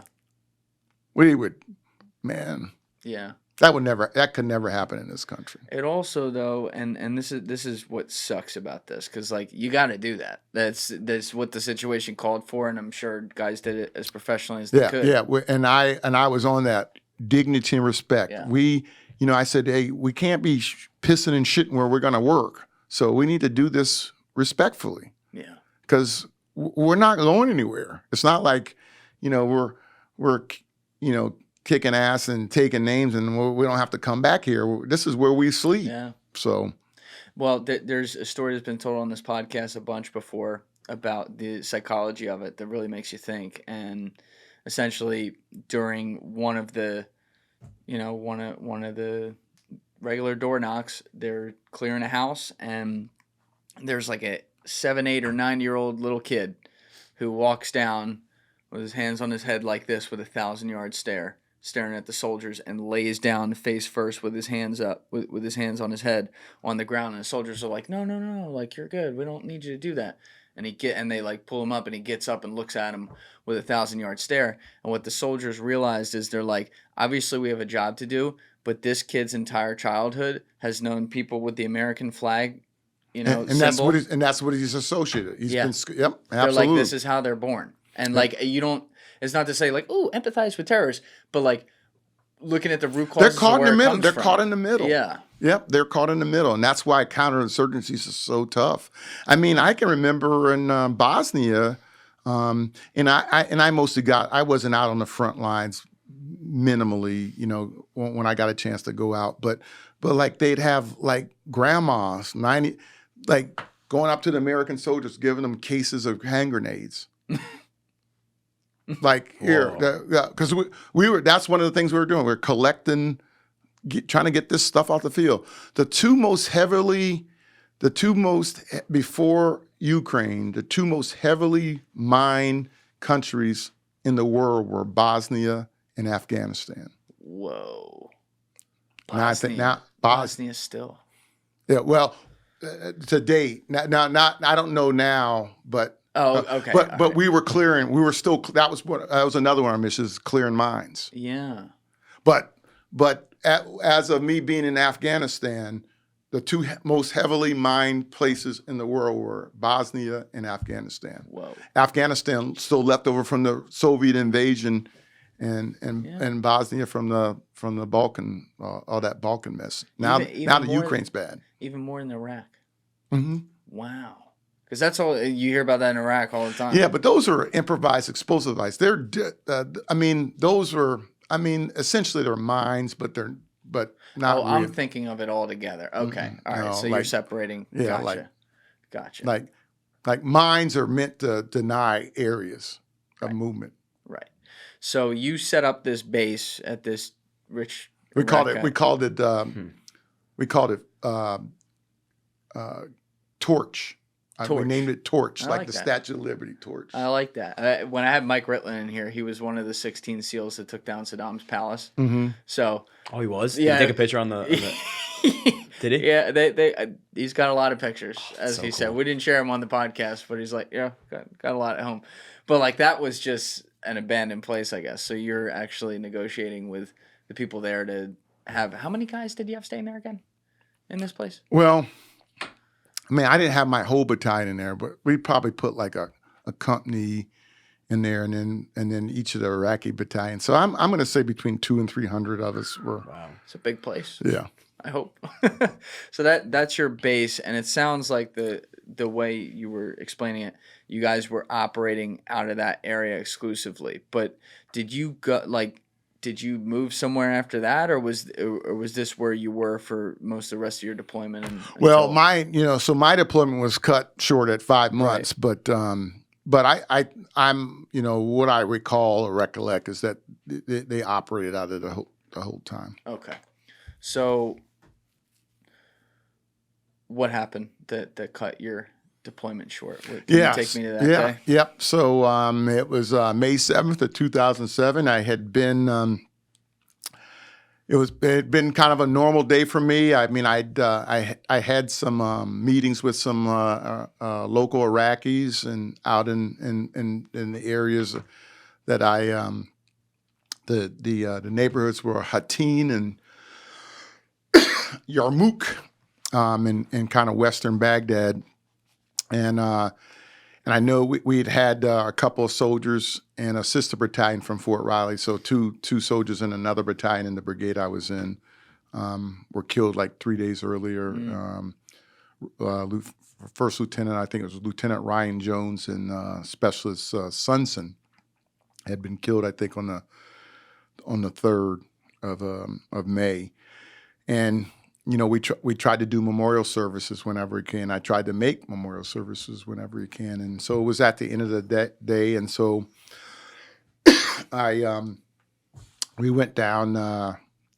For me, it was Route Jackson to go to the memorial service. And what was kind of cool about that day was, so my battalion had got detached from my parent brigade. So I was assigned a 4th Brigade, 1st Infantry Division, but I got attached to 2nd Brigade, 1st Infantry Division. So they were out of Germany, so I got taskers. Got it. And another one of our battalions, 216, got detached.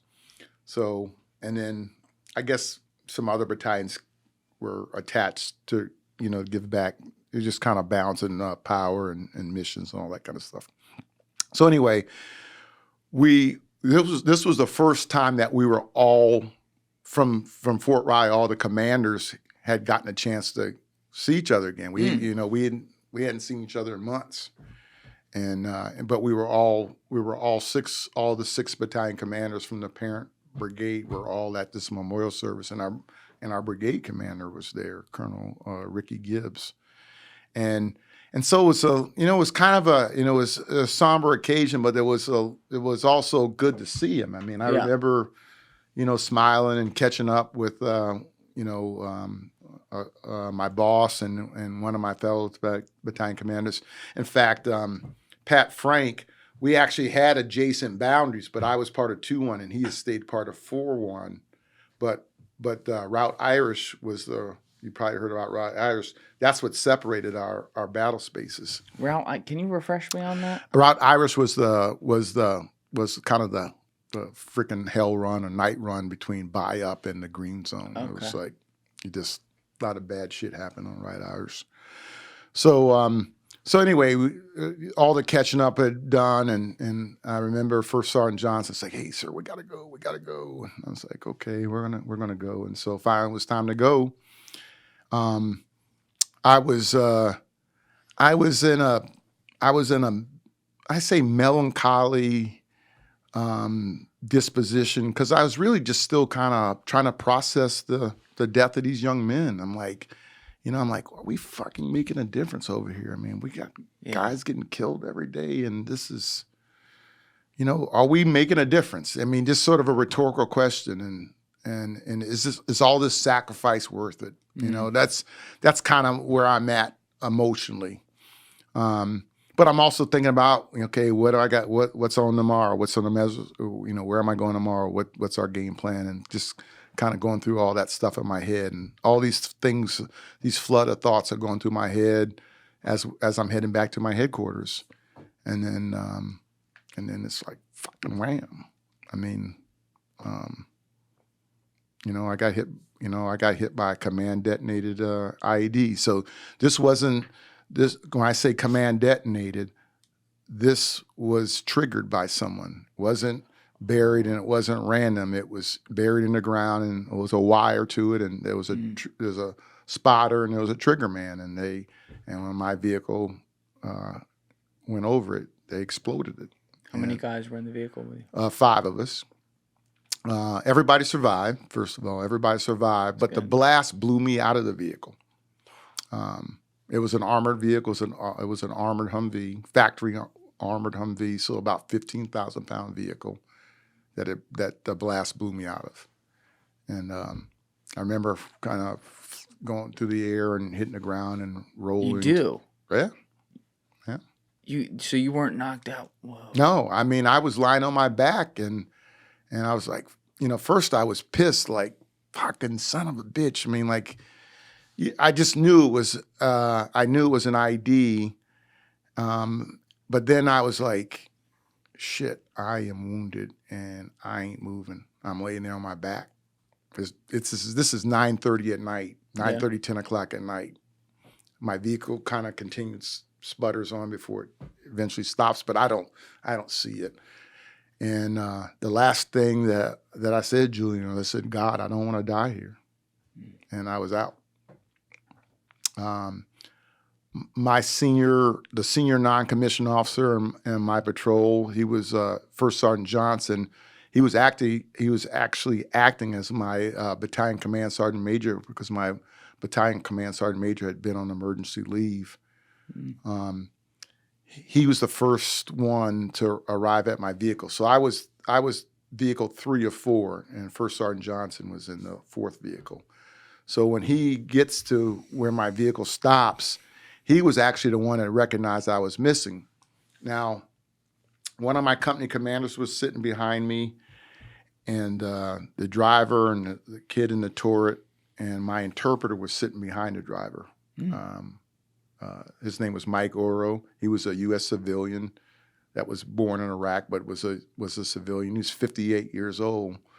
And my interpreter, and he got wounded as well, and apparently he was in distress and making noise or screams or whatever, and everybody was attending to him, and the folks in my vehicle had assumed that I had gotten out to help with Mike. Oh shit. And so when First Sergeant Johnson got to my vehicle, he was like, he said, to quote him, he said, "Where the fuck's the colonel?" And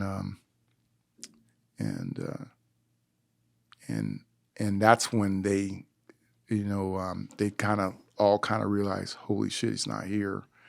And so he would find me. And you're knocked out at this point. At this time, I was unconscious. Had you knew you couldn't move? You said you were on your back. Had you looked down? I was on my back. I didn't know what was wrong with me. I just knew something. I knew I was going to die. I had no idea where I was injured. I just was on my back and I couldn't move. So First Sergeant Johnson finds me, I think somewhere between 50 and 100 yards away from where my vehicle stopped. Oh my God. You flew 50 or 100? Well, I didn't fly okay. because the vehicle kept going. But still, Jesus. And this is a 15,000-pound vehicle. When you ejected, did you? No, it blew me out of the side. It blew the door open. Yeah. Okay. Yeah. All right. Yeah. If you can pull up a picture. Yeah, let's do that. Because when you were first explaining this, I'm like, you went through the metal roof of a vehicle and survived like you are Iron Man. Yeah. No. What should we be searching? Put Colonel GADSON'S Humvee photos. Yeah. Colonel, how did you know that it was what do you call it, command detonated? How did you know? Well, I didn't know it was command detonated until after the fact. Okay, gotcha. Yeah. How did they know? Oh, because they do the forensics. I mean, they have people that do the analysis. So it came out in the after That's action so report. interesting. Oh, Wow. Okay. Yeah. We got it. So I have this. It would be photos. Yep. Yep. Keep going down. A lot of you. Yeah. Is that it right there on the right side? Is that No, yeah, that's but that's not it. That's not the one. There's an actual picture of the. Yeah. I've seen it. That's not it, or You got John? You got that book here? No. Your book has it, right? Is it, what's on the? It's not on the cover. That's you on your. All right, we'll see. We'll see if we can get it. But if we do, we'll stick it in the corner of the screen in the after. So it shows the image, like the investigators taking the picture of. Well, no, they actually, you'll see my vehicle in the boneyard. You'll see, so you'll be able to see how it blew me out of the, how the door blew open and it just blew me out. I didn't have my seatbelt on, so that's why I didn't stay in the vehicle. Oh, okay. So you blow out the side. It ends up stopping 50 to 100 yards from where you are. What was the name of the guy who was coming over to find you first after he was like, he's not there? First Sergeant Johnson. First Sergeant Johnson. Yep. So he finds me. You're knocked out. I'm knocked out. He starts to resuscitate me. Apparently, I punched him like 3 times because I remember, and so and I remember what I do remember is I remember sort of coming back, coming to and wondering why he's so close to me. Like, why is he so close to my face? Because I didn't know what was going on. And all that whole time, my medic, and a private named Eric Brown, put the tourniquets on my face, on my leg. So he's the one that the doctors give credit for saving my life. So you're basically below your kneecaps is where shit was. Yeah, but my legs were still connected. He put the tourniquets high on my thighs. Got it. So your thighs were doing okay. Well, I mean, I'm above the knee, so not really. Whoa. But he put the tourniquets high. He probably ran them through my crotch. Whoa. And cinched them so I could to stop the bleeding. Wow. And that saved your life. That saved my life. He said, the doctors say, whoever put the tourniquets on your legs saved your life. So, I mean, that night, Julian, I went through 129 pints of blood. The average human holds between 6 and 8 units. I went through 129 pints of blood. How does that even work? Like, are they giving you like transfusions? Whole blood, yeah. In fact, they ran out of blood in the cache, and they were ready to hook one of my other first sergeants directly to me for blood. What? I died 6 times that night. I went into arrest 6 times that evening. Did you have any, because you're knocked out this whole time, obviously, but like, did you have any sort of near-death experience with that? Mm-mm. No. Nothing? Mm-mm. That's, wow, 6 times. Where did they take you? So they took me back to where the ceremony was, and then and that's where they started triaging me, and then that's where a medevac would come and get me and take me to where they were giving me all the blood and the cache, the combat hospital. How many days were you out? So this all happened on the 7th of May. So I would go to the cache in Baghdad, and then from Baghdad to Balad, where the Air Force flew me out from Balad to Germany, and then Germany to the States. So I was wounded on the 11th. I was in the States by the 11th of May. What? Wow. So 4 days later, you're in the States. Yep. Still had my legs. Wait, I didn't know they did this. Oh yeah. I always thought like if they were taking you out, they took you to Germany, and that's where you were. No, I went to, Balad was the air base where that was the sort of air medevac. That's where the air base was to get us out of the country. And then Balad to Germany. So I got operated on the cache that night. The next day I got operated in Balad. And then I got operated in Longsteel, Germany. And then I landed at Andrews to go to Walter Reed in Washington, D.C. When did you wake up? I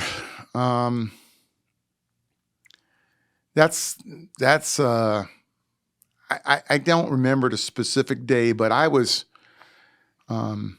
it's probably a week or so. I was in an induced coma, so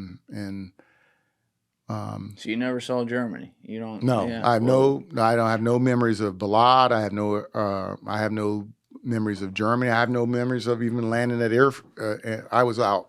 So what is? I mean, so 5 days in a coma. Can you compare it to like a regular sleep, or you just like wake up and you're like, what is that? You were never conscious for the 5 days. I don't know.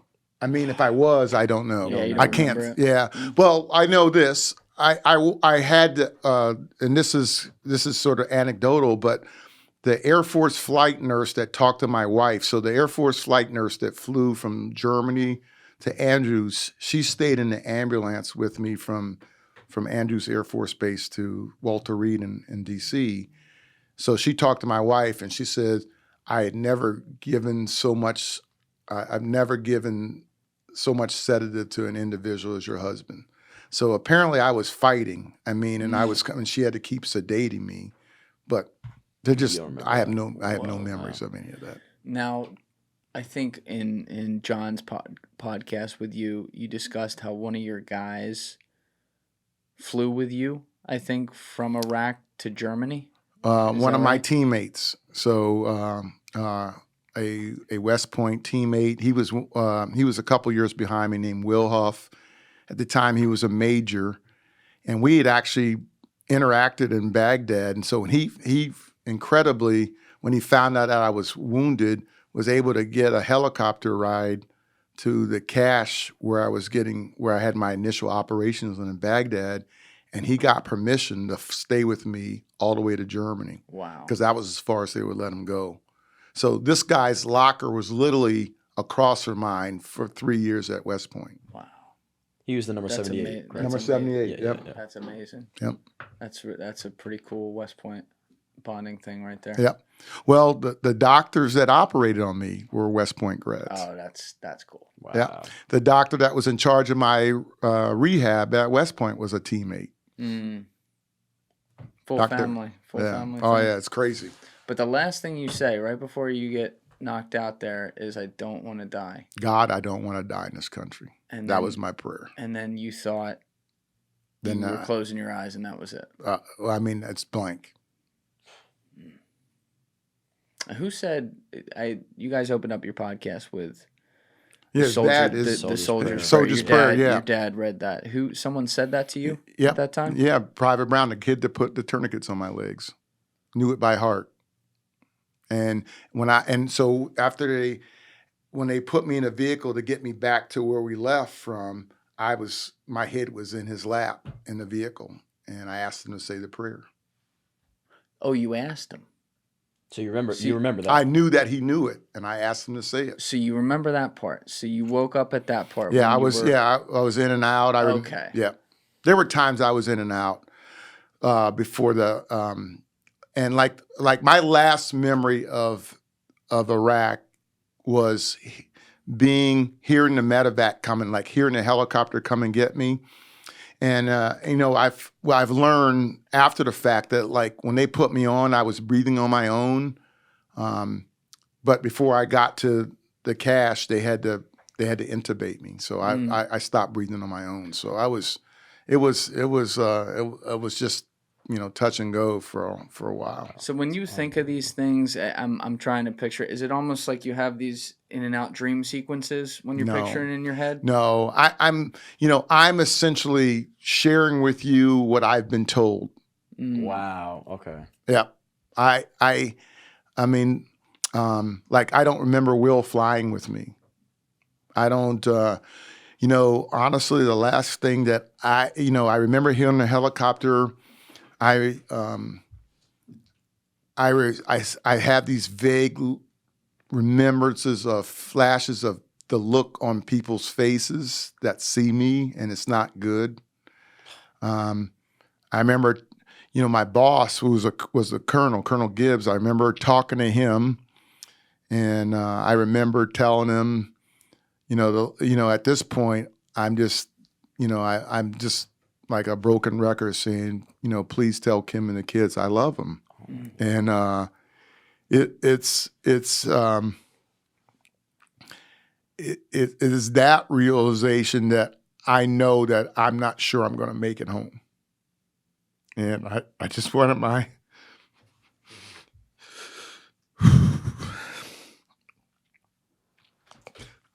just wanted them to know that I love them. You don't know if you're going to make it.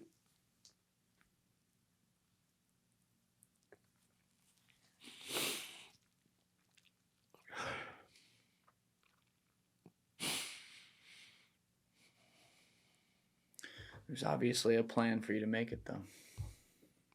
Your time wasn't up. Nope.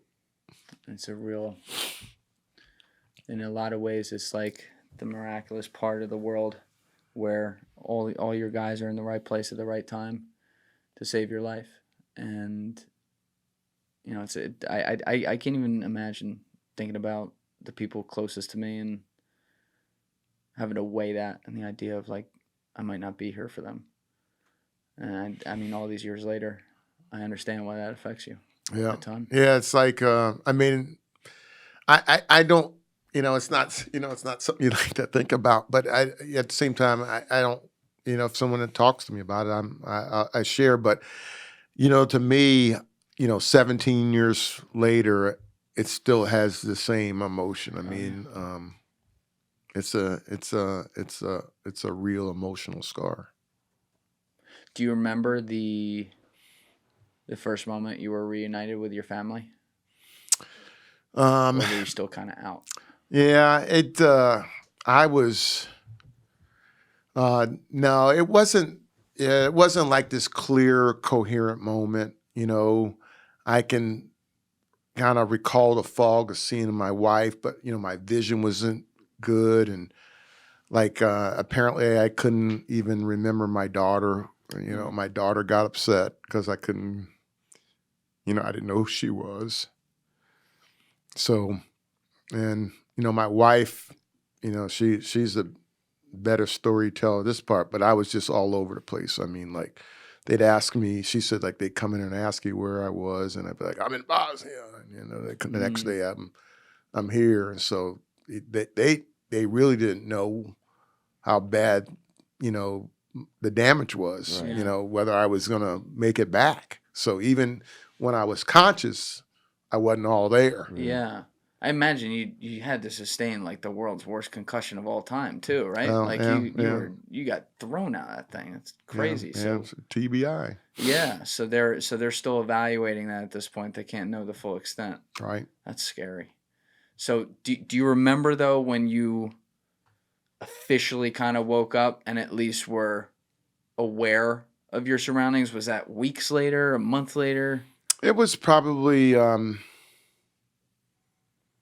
let's say within a couple of weeks, maybe 3 weeks. I certainly remember once I got out of the ICU and I was up in a regular ward. That is when everything kind of sunk in. So I'd say that was probably late May. So it's probably been a few weeks from when I was initially wounded. So on the one hand, I would imagine, I think a lot of our worst nightmare is the idea of like being a vegetable or something or not being able to think, right? So on the one hand, you're like, okay, I'm back with it. Like I can understand what's going on. But on the other hand, you're also looking down and you don't have legs anymore. Right? Yeah. What's that like? Yeah. What's that like? So I guess you cognitively know it, but for weeks, or I don't know for how long. I mean, I didn't, but I remember kind of waking up going every day, like I would just hesitate to open my eyes and just wondered, like, is this a bad dream? Is this a nightmare? And am I gonna wake up and my leg's gonna be there? Is this just a bad dream I can't get out of? And eventually, you start to accept that, you start to process it, you start to, I say embrace it, the reality of it, and so you can start to move forward. Yeah. Now, are you still like in intense pain, or are they morphining you up still at this point? Oh no, I'm still on some painkillers. I'm on like Dilaudid. Okay. So I mean, I at some point I had fentanyl in me. I mean, I'm on fentanyl and Dilaudid and then morphine, all that shit. So, it's kind of a sidebar story, but I'm telling you, I was so like, at least a year after this, I could fucking drink a bottle of whiskey or wine, not even be broke. I mean, Your body was like, keep it coming, man. This is nothing. Yeah. I mean, They had you loaded up, basically. So when does, when you were telling me before, it was like 15 months of full rehab after this, well, right? it's yeah. So so I'm just like rehab and surgery. So 4 months after I got wounded, I link up with the Giants.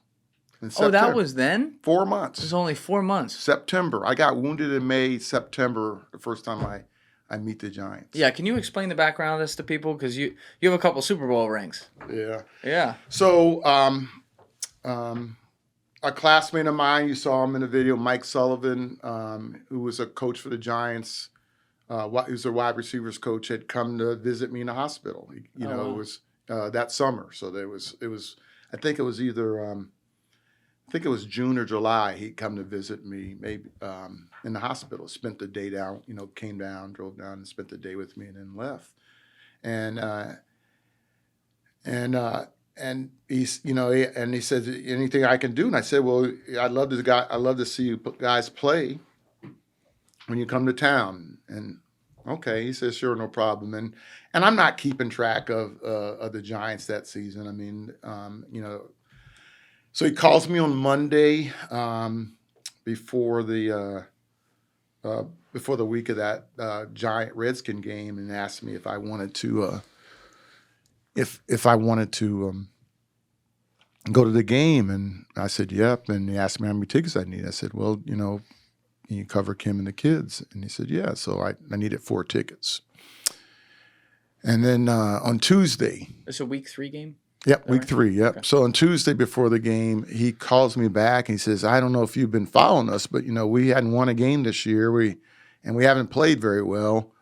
I'd like to know if you'd be willing to, speak to the team. But I wanted to ask you first before I run the idea by Coach Coughlin. And I said, sure. Why? He's my teammate. He asked me to do something, and why not? What do I got to lose? So I said, yeah. And so Coach Coughlin buys off on the idea, and he calls me on Friday before the game. And, it's kind of weird because I was still in bed when he called me. And I'm at home, and I don't think hadn't gone to physical therapy. And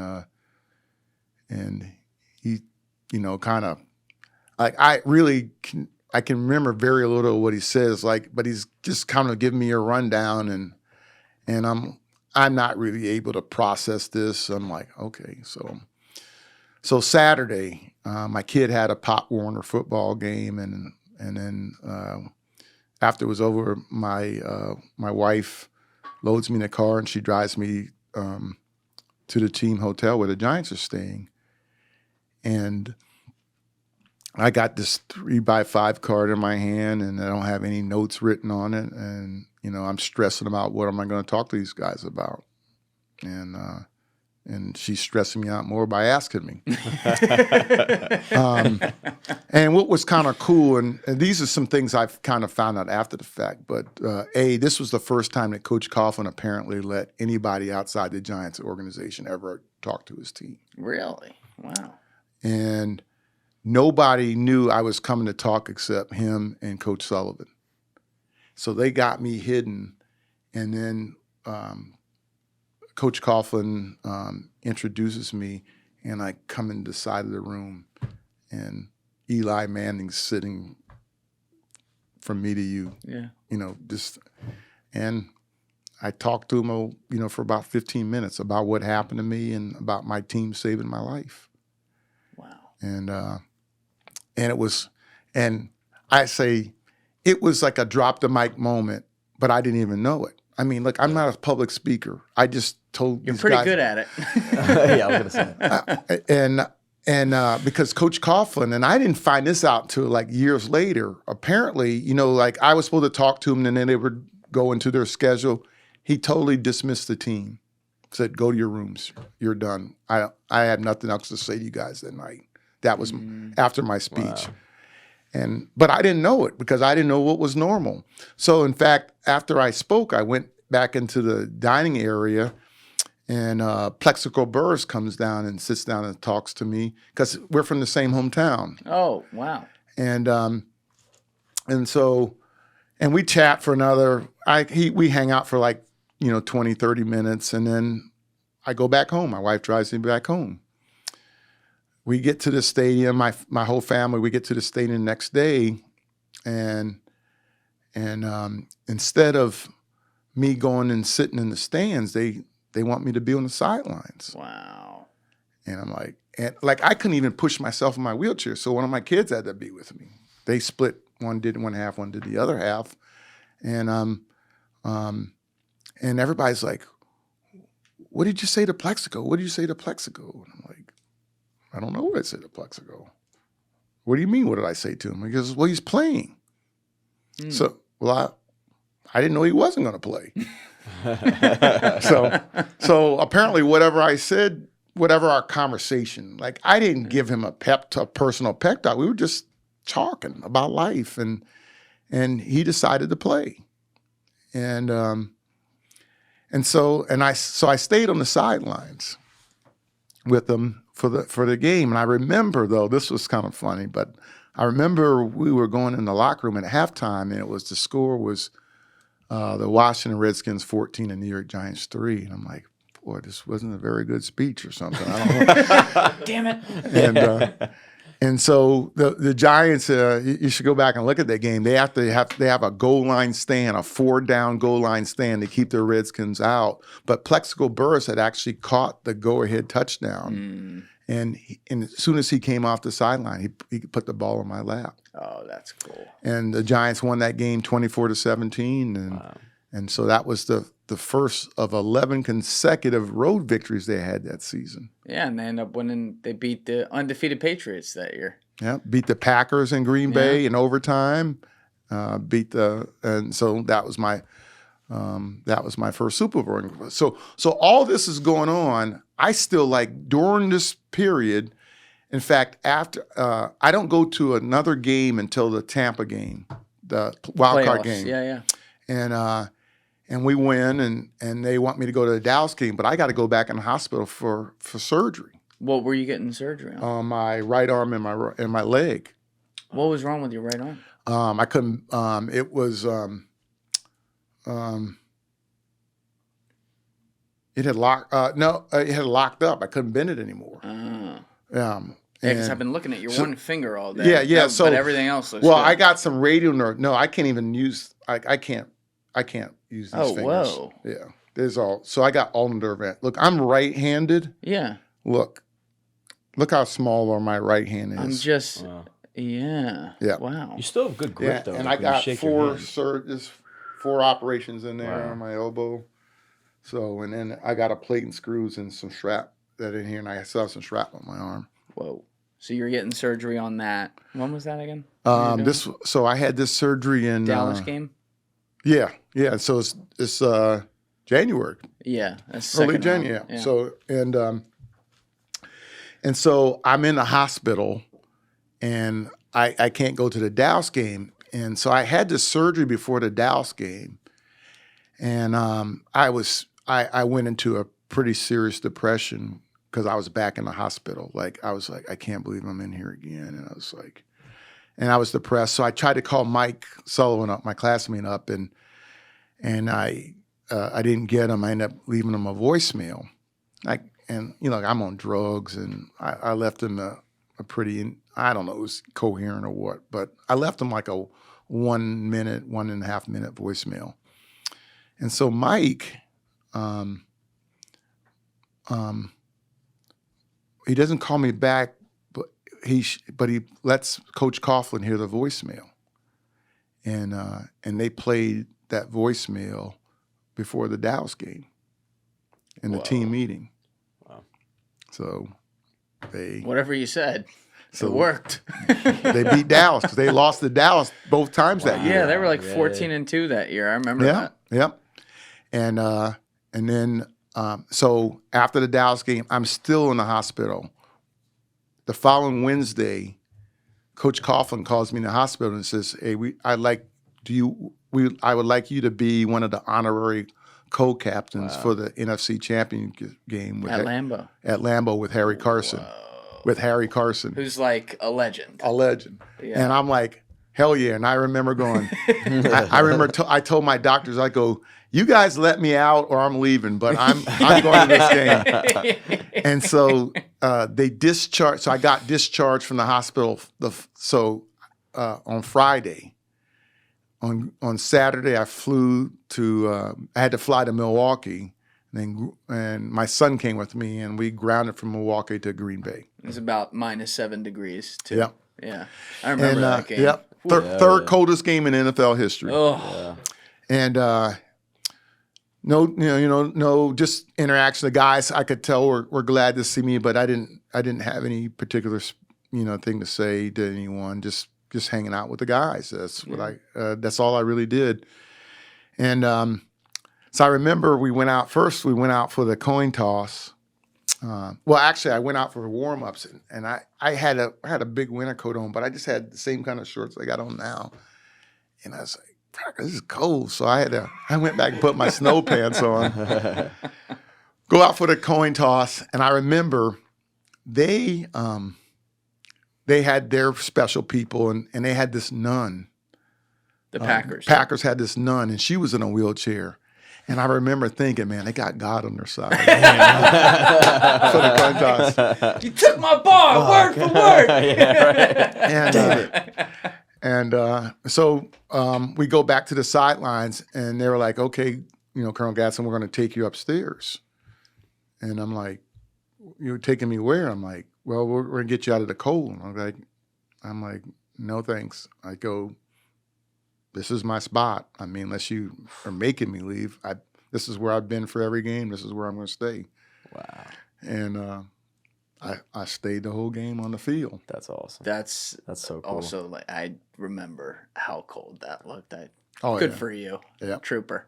But did you go to the Super Bowl too? Yeah. So after we of course win the game. It goes into overtime. In fact, here's a little cool fact: is you remember the game went in overtime. The Packers won the toss. Yep. Brett Favre throws an interception. Corey Webster. Yeah. Corey comes off the field and gives me the ball. Man. So I had the cool. last football that Brett Favre ever threw as a Green Bay Packer. That's incredible. That's man. pretty cool. Wow. Yeah. I might get you a few bucks if you ever, Yeah. You ever need it. Yeah. So you 2 weeks later though, Super Bowl. So we're are in you the on locker field? room, and they're like, "You're coming to the Super Bowl, right?" And I was like, "Can I bring my family?" They go, "Oh yeah." It's like, "Are you kidding?" So yeah. So we go out to the Super Bowl. I actually go out there we fly out on a Friday, so I'm able to go to I go to practice on Saturday, and so it's my first time I've ever been to a Giants practice, and I'm watching practice and talking with coach here and there. And not really, I'm just staying out of the way. But we get on the bus to come back to the hotel, and on the way back, that's when I said, and I was like, I want to say something, but Coach Coughlin hadn't asked me to say anything, and I'm like, well, I'll just ask him, and he'll say no, and then I'll be good. And I'm sitting next to Coach Coughlin. I'm like, hey, Coach, I would like to talk to the team if you don't mind tonight. And he's like, yeah. I was like, shit, what am I going to say? Like, no, never mind. Yeah, but he let me. What did you say to them? The gist of what I told him was a couple of things that are important to me. As I said, if I could be anywhere in the world right now, it would be back with my soldiers in Iraq. But I know that's not possible. But I said, but I've had the privilege of seeing you all become a team. And I would take every one of you with me. And I told them that we were going to be victorious tomorrow. And that was kind of it. That had to be a pretty powerful moment. That's pretty amazing. Yeah. And they pulled off the impossible. They beat the undefeated 18-0 Patriots. Yep. That's incredible. Unbelievable. But on that note, because we haven't really talked about this, you're going through this rehab period. Yeah. So all this is happening during my rehab. I'm still having surgeries. Yeah. I start grad school in May of 2008. So literally Not long after. a year after Yeah. I got wounded, I'm at grad school in Georgetown working on a master's degree. Wow. I mean, that's amazing. But at the same time, you just did 17 years in the military. You were 4 years in West Point before that. And that heartfelt speech you give the Giants to help propel them to the Super Bowl, it's also uncovering an internal thing with you because you have to start a new life. You're not, the calling that you had and sacrificed so much for. The worst part about what happens after this is you can't do that anymore. No, I could. I stayed on. I actually stayed in uniform for 7 years from when I got wounded. Right, but not on the battlefield. Right. Though, right. Right. Like I had to reinvent myself. I had to keep going. I mean, obviously you did, and that's amazing. But what's that like psychologically to know you can't do what you'd spent your entire adult life doing? Who says you can't? Because I could. I just did it differently. Perspective. Yep. That's pretty cool. So for 7 years you stayed on, and what kinds of jobs? So I went to grad school, and then I did a Army War College fellowship at the Institute of World Politics, and then I got approved to stay on active duty. And my first job was I served as the director of the Army Wounded Warrior Program for 2 years. Oh wow! So I got to run a program that helped people like me, wounded, injured, or ill, begin their transition either back to the uniform or out of uniform. And then my last job was the garrison commander of Fort Belvoir, and so essentially I was the mayor / city manager of a military post. So wow, serious job. A base that supported 52,000 Department of Defense employees. Wow. What made you finally get out? It seems like you'd still be there. Yeah, I was having enough fun. I was ready to move on. Yeah. That's incredible. I love that perspective. Just did something else. Yeah. But did the same thing. And you got a second Super Bowl ring too, right? Yeah, when we, so everybody says the first one was a fluke, we did it again in Super Bowl 46. So. And were you talking to the team this time again? Yeah, not so much. Yeah, yes, but I say more. I actually was, by this time, I was really hanging out with them a lot. I was going to more of their games, and they just, if I wanted to go to every game, I could have. But I was still active duty in the Army, so yeah. Yeah. And then at some point you become a Hollywood movie star. Yeah. Along the way, a Hollywood, Peter Berg. You saw Peter Berg is a big Giants fan, and he wanted to honor me by making me part of his project, and I think that's awesome. Incredibly gracious and generous of him that take a chance on somebody who never played a tree in a school play, much less acted before. Yeah. We were talking before the podcast. I had been wondering. I'm like, why does this face look familiar? And I was telling you guys, when I used to edit all the shorts and everything, I'd be going through B-roll like crazy. So the movie Battleship that you were in, I've never watched the movie, but I've seen almost every scene. Just ripping. Watched 20 hours of the movie. Oh my god, yeah! And I've used like footage that you were in those scenes and stuff before, and that's you in the movie. That's so cool. Now you got to watch it. Yeah. Absolutely. Now I actually have to watch it. Do we have one of those scenes up? Yeah. I don't know. We can probably try to put that in the background, right, with the cameras in the left and right hand corner.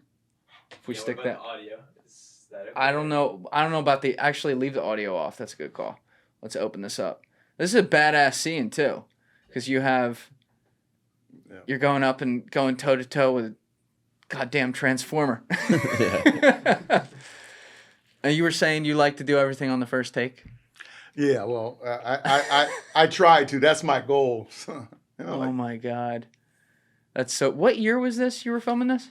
2010. The movie came out in April of 2012, but we did the filming from like August to November of 2010. And those are your actual prosthetics too, right? Yeah. Do you ever wear them?